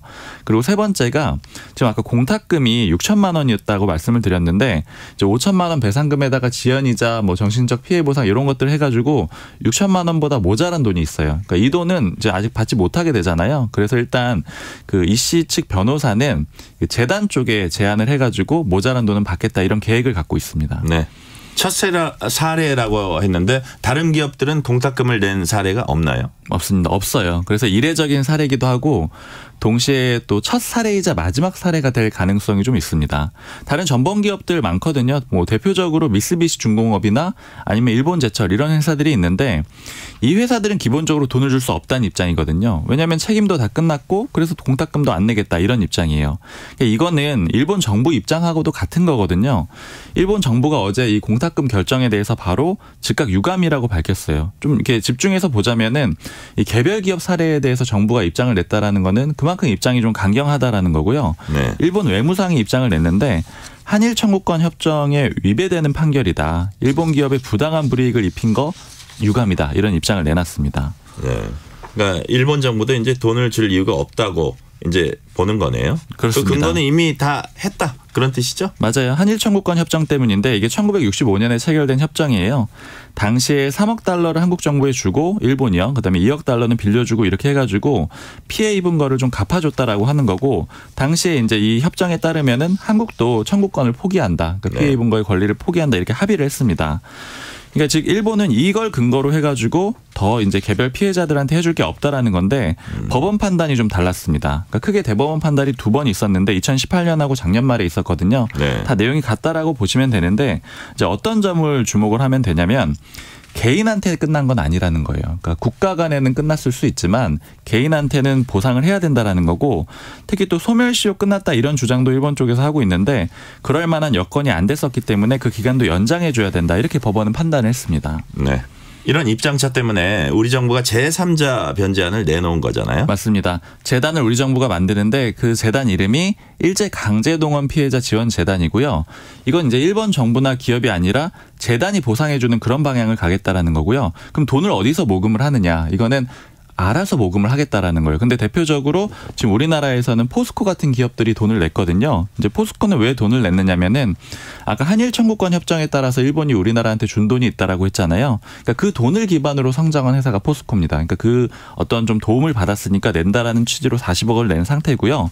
근데 이제 몇 가지 문제가 있는 거는 지금 피해자들이 반발하고 있어요. 왜 재단이 돈을 주느냐 이런 입장이에요. 그러니까 기업이 직접 줘야지, 피해를 입힌 기업이 줘야지 다른 회사나 우리나라 회사나 다른 국민들이 주는 건 맞지 않다 이런 입장이고요. 또 두 번째는 돈이 좀 모자라요. 포스코가 40억을 냈는데 모금된 돈까지 41억이거든요. 근데 지금 대법원이 판단한 배상금 원금만 50억 원입니다. 그러니까 돈이 더 필요한 상태입니다. 그럼 재단이 낸 공탁금을 피해자들이 지금 받고 있나요? 안 받고 있어요. 네. 아까 말씀드린 대로 이 공탁금은 그러니까 여러 가지 개념이 있는데 아까는 강제집행 막으려고 낸 거고, 지금 재단에서도 공탁금을 넣어놨는데 이거는 어떤 예를 들어서 돈을 빌려요. 근데 이제 상대가 안 받거나 아니면 찾을 수 없을 때는 법원에다 공탁금으로 맡겨놓거든요. 왜냐하면 상대가 안 받을 때 나는 그래도 빚을 갚았다 이런 메시지를 주기 위해서인데, 이렇게 지금 공탁금으로 재단에서 돈을 넣어놓은 상태인데 피해자들은 이 돈 아까 말씀드린 그런 이유로 안 받고 있어요. 그러니까 피고 기업들이 직접 내라 이런 입장이고요. 그리고 문제는 법원도 피해자들의 손을 들어줬습니다. 그러니까 피해자가 거부를 하면은 굳이 돈을 받을 이유가 없다 이렇게 판단을 내린 상태거든요. 네. 근데 게다가 소송도 계속 이어지고 있는데 결국 피해자들 중에 일부는 해당 기업들이 직접 돈을 내야 된다라고 보기 때문에 미쓰비시 중공업이 한국에 상표권이 있거든요. 이걸 팔아가지고 그 돈을 갚도록 해달라 이런 소송도 낸 상태고요. 그리고 우리 정부 입장도 한번 짚어봐야 되는데 지금 이제 어제 일단은 공탁금에 대한 결정은 법령에 따라 진행된 절차다 이렇게 입장을 내놨고 특히 이제 3자 변제에 대해서는 기존 입장과 변화가 없다. 즉 기존 입장대로 하겠다 이런 입장이라서 다른 문제들은 좀 풀릴지 두고 봐야 되는 상황입니다. 그렇군요. 제3자 변제 해법 방침에는 변화가 없다는 정부 입장까지 들었습니다. 여기까지 듣겠습니다. 박순봉 기자였습니다. 감사합니다. 감사합니다. 전종철의 전격시사 2부 순서 끝내고 3부가 이어집니다. 잠시 후 8시 반부터 일부 지역국에서는 해당 지역 방송을 보내드립니다. 워렌 버핏은 가치 투자, 필립 피셔는 성장주 투자, 피터 린치는 장기 투자, 그리고 성기영은 경제쇼. 방법은 달라도 목표는 하나. 여러분을 성공의 길로 안내합니다. 평일 오후 4시 5분 성기영의 경제쇼. 주말 오후 5시 5분 정보를 업그레이드한 성기영의 경제쇼 플러스. 일주일 내내 함께 하십시오. 편지 왔습니다. 퇴근길 지친 당신에게 힘이 되는 뉴스를 전해드립니다. 매일 저녁 당신과 함께 읽는 세상 이야기. KBS 1라디오 뉴스레터 K. 지금 시각은 8시 30분입니다. KBS.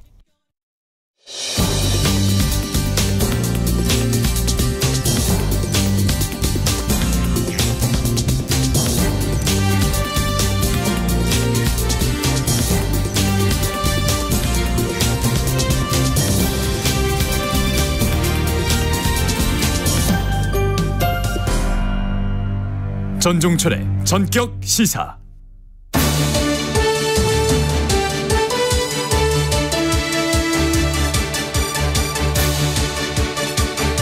한 주의 가운데서 뜨거운 정치 현안을 본격적으로 토론합니다. 본격 토론. 김근식 전 국민의힘 송파병 당협위원장, 김준일 시사평론가 나오셨습니다. 어서 오세요. 안녕하세요. 네, 안녕하세요. 어제 나온 KBS 여론조사 내용부터 살펴보겠습니다.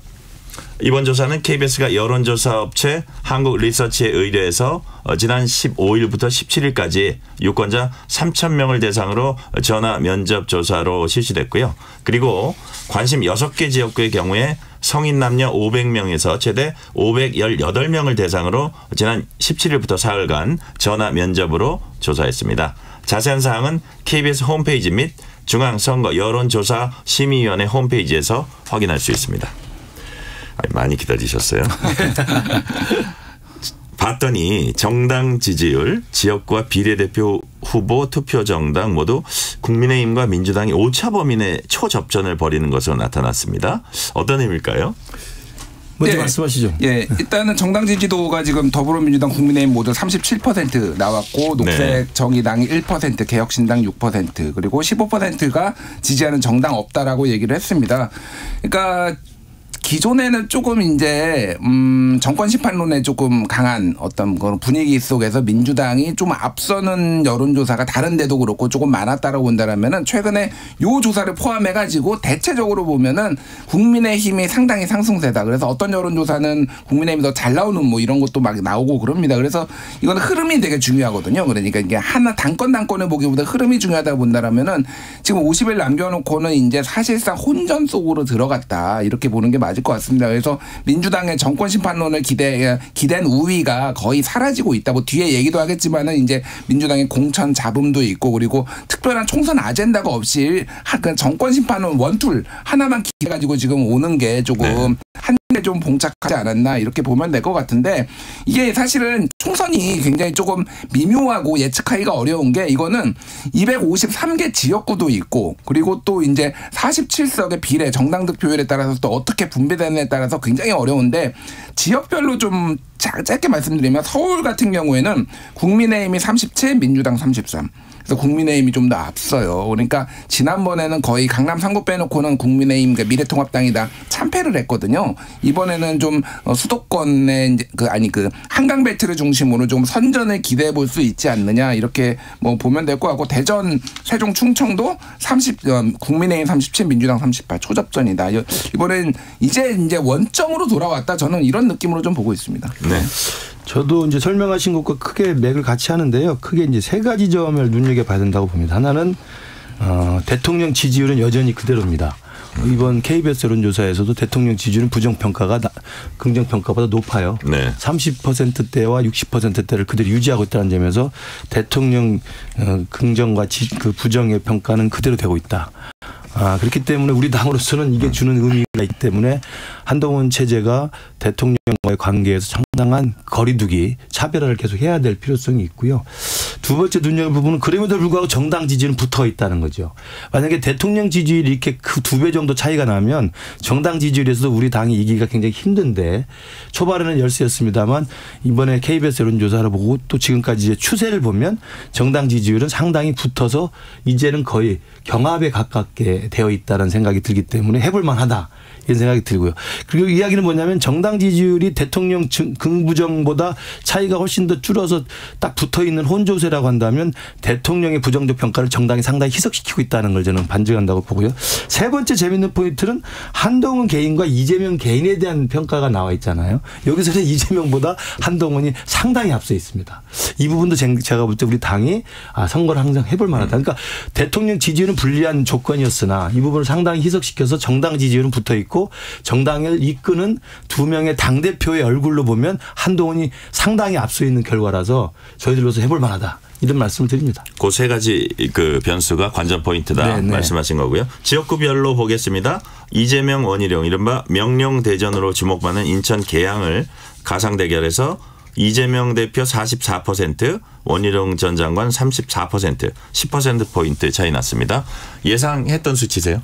뭐 원래 이 정도 났어요. 원래 지난 선거도 한 10% 정도. 예. 그러니까 지난번에 보궐선거에서 지금 그러니까 정확하게는 그 지방선거 때 이제 같이 보궐선거가 치러졌는데 그때 국민의힘이 전국적으로 쓸었잖아요, 사실. 근데 이재명 대표라는 중량감 있는 인사가 나온 것도 감안해야 되지만은 그럼에도 불구하고 계양을은 송영길 이제 전 대표를 전 의원을 비롯해서 굉장히 오랫동안 민주당이 조금 이제 자리를 차지했던 곳이거든요. 그러니까 쉽지 않은 곳이죠. 어쨌든 야당 당대표가 나오는데 원희룡 장관이 도전장을 냈다라는 건데 여기에 이제 가상 대결에서 10%포인트가 차이가 났다라고 본다라면은 이게 이제 좀 유의해서 봐야 되는 게 아까 말씀하셨지만은 지역구는 지금 500명씩 조사를 했어요. 이게 오차 범위를 좀 설명을 드려야 될 것 같은데 500명의 같은 경우에는 오차 범위가 플러스 마이너스 4.4예요.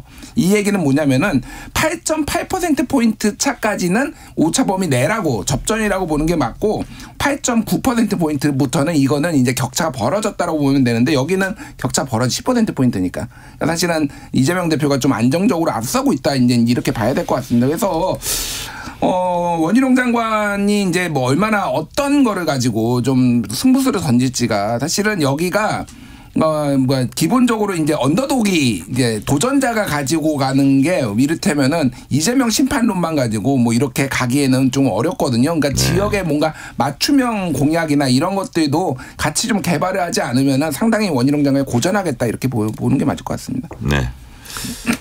저는 뭐 애초에 이 인천 계양을이라는 자리가 정치적인 지형 자체가 민주당에게 굉장히 우세한 지역인 게 맞고요. 따라서 이재명 대표와 이 원희룡 장관의 명령대전은 초반에 이 조사는 이 정도 나오는 건 충분히 예상된 일입니다.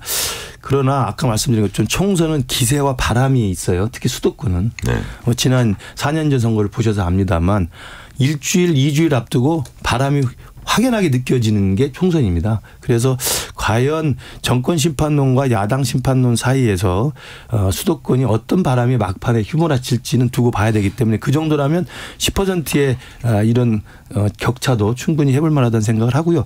또 하나는 원희룡 전 장관의 개인기를 제가 말씀드리고 싶은데 원희룡 장관이 양천에서 3선을 하고 사실은 굉장히 어려운 상황에 처해 있다가 우리 당에서 2014년인가요? 지방선거에 제주도로 사실은 사지로 보냅니다. 제주도 가서 생활해 와라. 그랬을 때 처음에 제주도지사로 갔을 때 후보 처음 그 여론조사했을 때 거의 2배 이상 차이로 굉장히 그 어려웠었어요. 근데 선거 기간 동안 그걸 조금씩 따라 올라와서 결국 승리를 합니다. 그래서 제주도 당시 지방선거 도지사 선거에서 굉장히 놀라웠던 사건으로 제가 기억을 하는데요. 그 정도로 원희룡 지사의 선거 전략, 선거 운동 캠페인의 어떤 그 우월성 저는 그런 걸 좀 믿습니다. 그래서 떨어지는 격차에도 불구하고 막상 본선에 가서 붙으면 충분히 치고 올라갈 수 있는 저는 원희룡 개인의 저는 선거 잠재력이 있다고 또 묻고 싶습니다. 요거 하나 말씀드리면은 아까 전에 정당 지지율이 이제 37대 37 동률이었잖아요. 근데 인천 계양을 같은 경우에는 민주당 41, 국민의힘 33. 기본적으로 약간 민주당이 더 우호적인데요. 그러니까 사실은 원희룡 장관 훌륭하신 분인데 그것만으로는 극복하기 어려운 약간 이 토양의 그러니까 이 약간 어려움이 열쇠가 있다. 이거를 좀 인지는 해야 돼요. 예. 네. 다른 지역들 보니까 뭐 가상 대결인데요. 서울 동작을 이수진 나경원, 서울 중성동갑 임종석 윤희숙, 경기 분당을 김병욱, 김은혜. 여기도 이제 접전으로 나왔어요. 그래서 역시 앞으로 남은 50일이 중요하겠구나 이제 생각을 했고요. 다음에 이제 개혁신당 얘기로 넘어가 보겠습니다. 통합 열 하루 만에 갈라졌습니다. 처음부터 잘못된 만남이었다. 화학적 결합이 어렵다. 이런 말도 이제 쏟아졌는데 두 분도 이낙연, 이준석 두 분 갈라설 것으로 예상을 하셨었습니까? 저는 예상을 했죠. 그러니까 처음부터 저는 통합이 안 될 거라고 저는 계속 봤던 사람이고요. 그런데 통합이 이 설 연휴 기간에 전격적으로 성사가 돼서 와 되나 이렇게 생각했는데 역시 아니나 다를까 저는 깨지게 됐어서 오히려 통합이 의아했다. 네, 통합이 의아했습니다. 왜냐하면 다들 말씀하셨지만 이 4당 4색이고요. 정체성과 노선과 아이덴티티에서 정말 같이 할 수 없는 상황인데 설 연휴 때 전격 통합에 합의한 것은 그야말로 선거용 급조된 그야말로 구멍이 뻥뻥 뚫린 빅텐트 정도였던 거지요. 그리고 뭐 지금 이야기 비판적으로 나옵니다만 선거 앞두고 보조금을 타기 위한 뭐 술수였다는 생각도 있고요. 그래서 통합 자체가 의아했기 때문에 4당 4색의 정체성의 문제. 그다음에 두 번째로 제가 노상 이야기합니다만 이 통합개혁신당의 가장 핵심이라고 할 수 있는 이준석 전 대표의 인성의 문제가 저는 몇 달째 일관되게 이야기 드립니다. 우리 당에서 겪어봤기 때문에 알고 저도 개인적으로 겪어봐서 알고 아마 지금 아까 앞서서 인터뷰하고 나간 박원석 전 의원도 뼈저리게 느끼고 있을 겁니다만 이준석 대표를 겪어보지 않은 새로운 미래 이런 분들이 겪어보니까 아 국민의힘이 어떤 말인지 알겠다. 저는 그런 생각을 지금이라도 실감할 거라고 봅니다. 정치는요 명분도 좋고 이합 집산도 좋고 정치 공학도 좋습니다만 결국은 정치 주체들의 이 인성, 품격, 내공 이런 게 있어야 됩니다. 저도 참 우리 청파 명직에서 경선하고 있습니다만 참 그런 생각이 많이 듭니다. 그러니까 우리 김근식 후보님께서 교수님께서 끊임없이 이준석 싸가지로는 나오는 방송마다 이렇게 설파를 하고 계시는데 방금 말씀하신 그 세 글자는 약간 속기록에서 삭제하겠습니다. 예. 아니 뭐 이제 많이 쓰는 얘기니까요. 이게 어쨌든 이제 그 부분은 뭐 이준석 대표가 극복을 해야 될 문제죠. 뭐 그렇게 이제 비판적으로 보시는 분들도 있으니까. 그런데 이제 당내에서의 예를 들면은 뭐 윤석열 후보와의 갈등이라든지 뭐 대선 기간에 뭐 아니면은 당 대표 돼서 이제 소위 말해서 찍어내기를 당할 때 이게 조금 뭐 이준석 대표의 전적인 잘못인가 뭐 이런 생각은 이제 할 필요가 있는 것 같고 개인적으로는 굉장히 아쉽다라는 거고 뭐 일각에서는 이게 다 뭐 김준일 때문이다 뭐 이런 얘기도 하면서 아니 제가 무슨 뭐 이렇게 평론가가 무슨 정치적 역량 아니까 왜 그러냐면 이 얘기가 왜냐면 제가 제3지대에는 통합을 해야지 지역구에서 당선자를 배출할 수 있다 뭐 이런 겁니다. 일관적에게 말씀하셨죠. 일관적에 제가 얘기를 하고 뭐 이제 제3지대를 뭐 특별히 이제 뭐 특정 뭐를 응원한다기보다는 대한민국 정치를 위해서는 무한 정쟁보다는 좀 완충지대가 있는 게 좋겠다라고 했는데 결과적으로 이렇게 돼서 굉장히 좀 아쉽고 좀 책임감도 느끼고 그렇습니다. 네. 제가 이준석 대표 인성론을 이야기한 건 무슨 뭐 X가지 이런 이야기를 하는 게 아니고요. 그렇습니다. 그러니까 이준석 대표가 우리 당의 대표였다가 이른바 체리따봉 사건 이후에 사실은 부당하게 쫓겨난 게 맞잖아요. 그것으로 이준석 대표의 정치적 가치가 상승했잖아요. 그러면 본인이 그러한 메시지를 발신함으로써 국민들에게 희망을 가졌다면 본인이 당대표잖아요, 지금. 근데 본인이 당대표가 지금 하는 짓이 똑같은 짓을 하고 있는 거예요. 그렇지 않습니까? 배옥주라는 분, 저는 누군지도 모릅니다만 그분 하나를 그렇게 찍어내기 위해서 그리고 이낙연 대표와 새로운 미래 측에 대해서 그 세력을 찍어내기 위해서 정말 있지도 않고 있어서 해서도 안 되는 정치공학적인 기획들을 한 거 아닙니까? 저는 그래서 당할 때는 자기가 옳고 자기가 그걸 가해자로 될 때는 그게 옳지 않은 겁니까? 저는 그렇게 돼서는 안 된다고 봐요. 그래서 이준석 대표가 인성이 부족하다 이런 말씀도 드립니다. 네. 자, 요번에 근데 어쨌든 그 사안을 결정하는 데 있어서 조응천, 이원욱 이런 분들이 어쨌든 이준석 대표 쪽에 그쪽으로 네. 맡기는 게 좋다고 생각했나 봐요. 이낙연 대표 입장에서는 좀 뼈아팠을 것 같아요. 그 부분도 이제 이낙연 대표의 저는 한계라고 보는데 처음에 사실은 그 4인방이 원칙과 상식으로 나왔을 때 이낙연 대표가 그냥 순조롭게 결합을 했다면 이렇게까지 가지는 않았을 겁니다. 그러나 거기서도 약간의 갈등과 분리가 있었고 지금 그렇게 된 마당에 조응천, 이원욱 의원은 제가 볼 때는 뭐 개인적으로 모르겠습니다만 그분들은 일단 지역구 출마를 선언했잖아요. 그러면 남양주하고 그 동탄인가요? 거기서 일단 살아남아야 되는 거기 때문에 그 자기가 출마 선언한 지역구에서의 살아남을 가능성을 조금이라도 높이기 위해서는 이준석과 같이 가는 게 정치 공학적으로, 정치 계산적으로 낫다는 판단이라고 저는 개인적으로 분석을 합니다. 그러니까 뭐 비슷한 분석인데 일단은 이원욱, 조응천 두 의원이 좀 이낙연 대표에 대한 불호가 강했다. 이거는 뭐 공공연하게 여의도에다 알려져 있어요. 그러니까 같이 좀 정치, 그러니까 이를테면은 반명이긴 한데 그 반명도 결이 다 다르잖아요. 굉장히 그거를 이제 좀 터부시했다. 뭐 이거는 다 알려져 있는 거고. 그러니까 두 가지인 것 같아요. 그러니까 각각의 좀 평가를 하자면은 이낙연 대표는 리더십에 큰 상처를 입었습니다. 말씀하셨다시피 지금 5개 정파가 모인 거잖아요. 뭐 양양자의 한국의 희망도 있고 뭐 금태섭의 새로운 선택도 있고 원칙과 상식이 그런데 어쨌든 새로운 미래라는 여기를 빼놓고는 나머지가 다 이준석 손을 들어줬단 말이에요. 그러면은 이제 각자 이제 각계각진을 해야 되는 상황인데 새로운 미래는 뭐 공동대표긴 하지만 어쨌든 이낙연을 간판으로 해가지고 그러면 이 난국을 헤쳐나갈 수 있을 것인가? 그러니까 심지어는 민주당 출신들한테도 선택을 못 받은 거잖아요. 결과적으로 보면은. 그러면 지금 노리고 있는 것은 민주당에서 이탈한 분들을 영입을 해가지고 이거를 새를 키워가지고 지금 돌파를 해보겠다라는 건데 난 차라리 무소속이 나을 것 같아. 이렇게 판단하시는 분도 있을 거 탈당을 하더라도. 그러니까 이거를 이제 어떻게 그러면은 이제 할 것인가. 이낙연 간판이 아닌 뭐 다른 걸로 이제 돌파를 해야 되는 건가. 요거에 좀 문제가 있을 것 같고 리더십의 문제. 그리고 이준석 대표 같은 경우에는 이제 뭐 동의하는 부분도 있고 못하는 부분도 이제 결국은 결과적으로 보면 확장성에 이제 문제가 생길 것 같아요. 그러니까 더 선명성을 이제 강조하는 쪽으로 지지자들이 강성 지지자들이 소구하는 쪽으로 갔잖아요. 거기에다가 이 불협화음이 계속 있었던 것도 뭐 결과적으로 보면 그것도 있고 또 하나는 이제 이런 겁니다. 본인이 얘기했던 어떤 가치들에 반하는 행동을 했어요. 무슨 얘기냐면 쉽게 얘기를 하면 이거 책 제목인데 공정한 경쟁이라는 책을 냈거든요. 그러니까 이게 이준석 대표의 이게 주장이 뭐냐면은 어쨌든 능력에 따라서 이 사람한테 기회를 주고 이거에 따라서 토론이나 합리적인 조정을 통해서 이 사람이 이게 뭔가를 쟁취하는 게 맞다. 이게 전체적인 그 맥락이에요.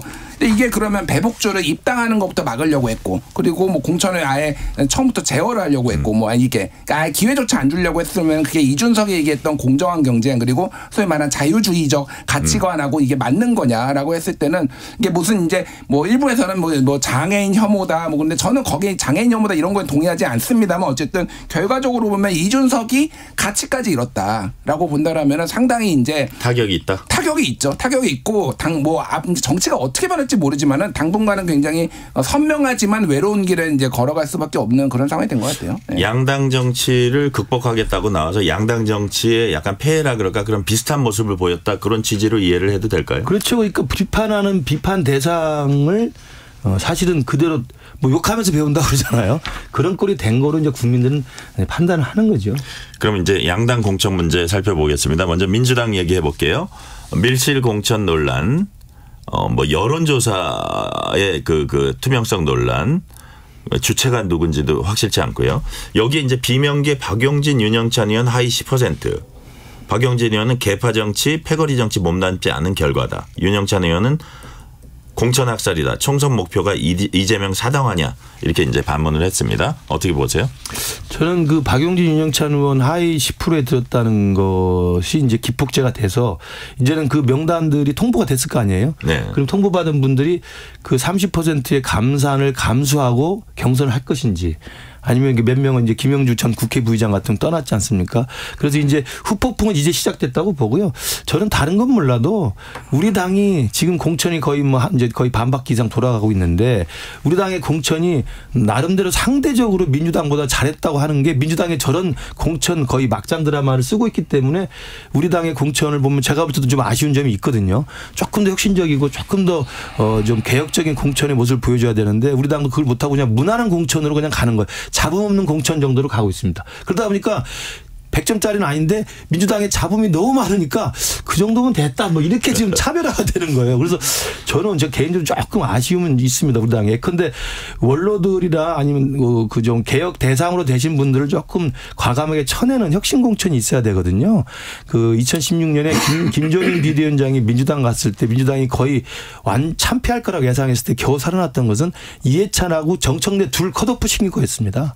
상징적인 두 인물 컷오프 시키면서 공천 잘하네 그런 거거든요. 근데 과연 우리 국민의힘에서 공천 반밖에 넘었는데 상징적으로 쳐야 될 사람 쳐낸 사람 있습니까? 그러니까 치지를 않고 좀 격전지나 험지를 가라 이런 건 있었죠. 그 정도 하고 아니면 경선에서 이기면 그냥 살아와 이런 거예요. 그러니까 뭐 그게 나쁜 건 아닙니다만 그래서 무난한 공천이 잘 된 건 아니라고 저는 생각하는데 민주당에 차별화돼서 민주당의 자본이 커서 그런 건데 마지막으로 말씀드리면 박용진 의원 컷오프 같은 저 개인적으로 박용진 의원을 응원하는 게 제가 듣기로 박용진 의원이 그 지역구에서 그 당협 활동이나 이 지역 활동을 열심히 하는 사람입니다. 그런데 컷오프 나온 게 저는 말이 안 된다고 보고 그럼에도 불구하고 이분이 당을 지키겠다고 하면서 저는 30% 감사를 받아도 저는 지금 거기 정봉주 전 의원이 와 있죠. 네. 저는 당당하게 겨루고 싸워서 이기길 바랍니다. 재심 신청도 해놨어요. 네, 그죠? 정책 개발도 열심히 했었는데 어떻게 보세요? 일단 그러니까 좋은 공천이란 게 어떤 거냐 그러면 저는 세 가지 기준을 얘기를 해요. 일단은 잡음이 없는 공천, 두 번째는 관심을 받는 공천, 그리고 세 번째는 이기는 공천입니다. 일단은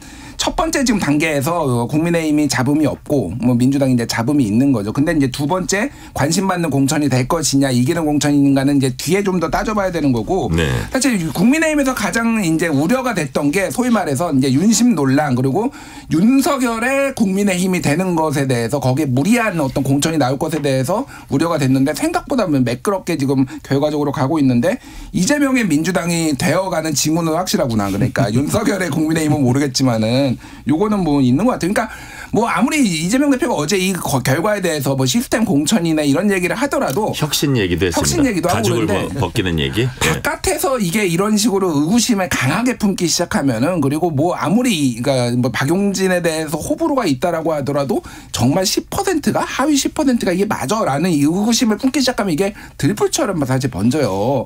그러니까 이거는 정무적인 조정 능력 아무리 시스템 공천 좋기는 좋더라도 어떤 식으로든 이런 게 조금 달래는 게 필요하고 지금 어제 홍영표 의원실에 다 모였다라는 거 아니에요. 친문들 모여가지고 지금 얘기하고 있다라는 이게 만약에 강하게 분당까지 가는 그런 사태가 되면은 굉장히 이거는 큰 민주당이 타격을 입을 거 정권 심판론이 아무리 강하다고 하더라도 굉장히 어려운 선거가 될 가능성이 높아 보여요. 네. 김영주 의원 영등포 갑이죠. 그렇죠. 4선을 내리했고 국회 부의장입니다. 네. 그분은 이제 탈당 선언까지 했어요. 그분도 이재명 사당하다 이런 비판을 하더라고요.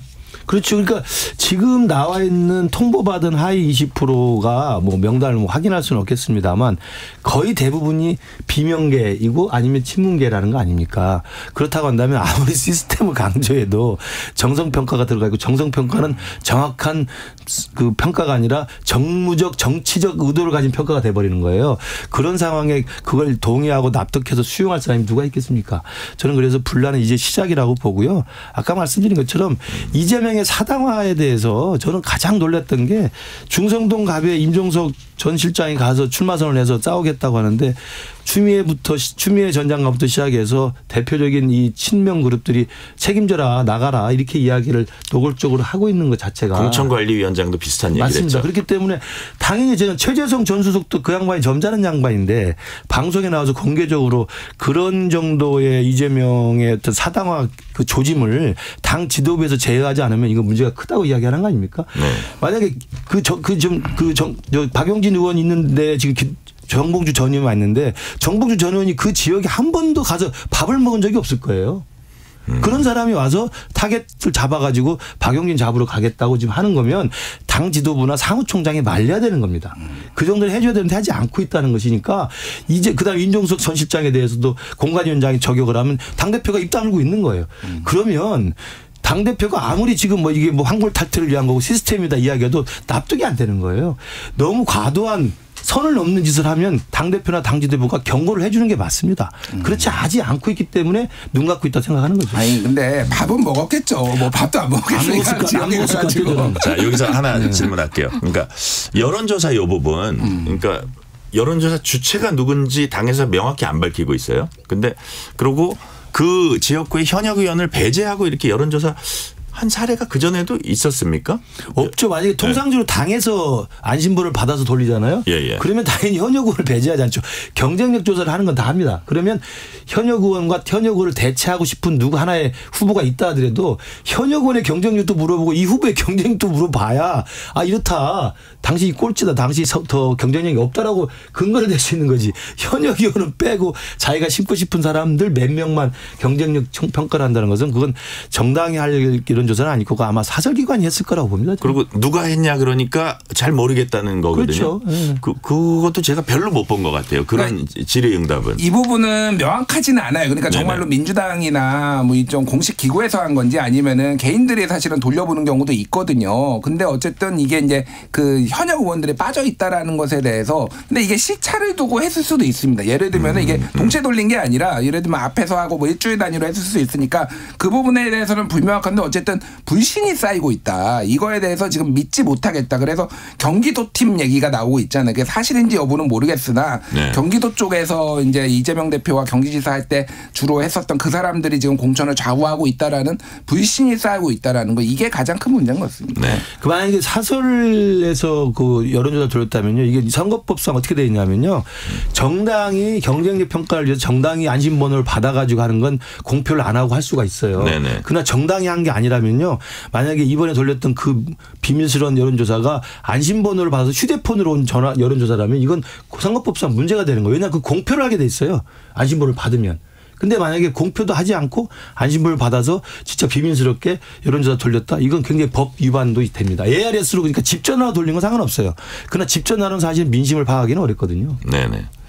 아까 김근식 위원장님 말씀하신 이제 그 국민의힘 관련해서는 민주당과 비교해서는 상당히 뭐 무난하고 괜찮은데 그리고 뭐 격잔지 보내는 거 이런 것도 뭐 나쁘지 않은데 감동을 주는 건 아니다. 그렇죠. 이런 뜻이죠? 아까 제가 말씀드린 것처럼 무난해서 잡음이 없고 소란스럽지 않은 것도 중요하지만 두 번째는 저희가 정말 바꾸려고 하는구나 혁신적이다라는 걸 보여주려면 몇 개 상징적인 공천이 있어야 되는 거죠. 그런데 그전에 이제 장제원이라고 하는 이른바 친윤 핵심의 불출마가 일정 정도 있었죠. 그렇다면 친윤에 줄 섰던 사람이거나 친윤의 완장을 찾던 사람이거나 아니면 호가호위했던 몇몇 사람들 국민들이 알고 있어요. 그분들은 사실은 정치적 평가를 통해서라도 혁신공천의 어떤 모습을 보여주는 게 필요했는데 그게 아니고 다 경선 붙여주고 뭐 알아서 해라라고 이야기하기 때문에 과연 변하려는 의지가 있나? 저는 이런 식의 아쉬움이 있다고 봅니다. 본격 토론 오늘은 여기까지 듣겠습니다. 김근식 전 국민의힘 비전전략실장 겸 송파병 당협위원장 김준일 시사평론가였습니다. 감사합니다. 감사합니다.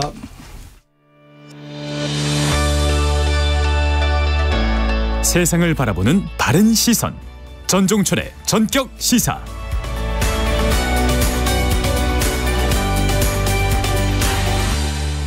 푸틴 러시아 대통령이 김정은 북한 국무위원장에게 러시아산 승용차를 선물했다고 북한 관영 매체들이 보도했습니다. 푸틴 대통령은 앞서 지난해 러시아를 방문한 김 위원장에게 러시아산 고급 승용차 아우루스를 소개하며 뒷자리에 앉히기도 했습니다. 러시아 측이 선물한 차량은 대북 이전이 금지된 사치품일 가능성이 높아서 제재 위반 가능성이 제기됩니다. 그럼에도 고급 승용차를 선물한 건 러시아가 무기 지원에 대한 고마움을 북한에 표시하고 반면에 북한은 러시아와의 친분을 대내외에 과시하기 위한 것이란 해석이 나옵니다. 2월 21일 전종철의 전격시사 여기서 마칩니다. 진행의 전종철 기자였습니다. 감사합니다.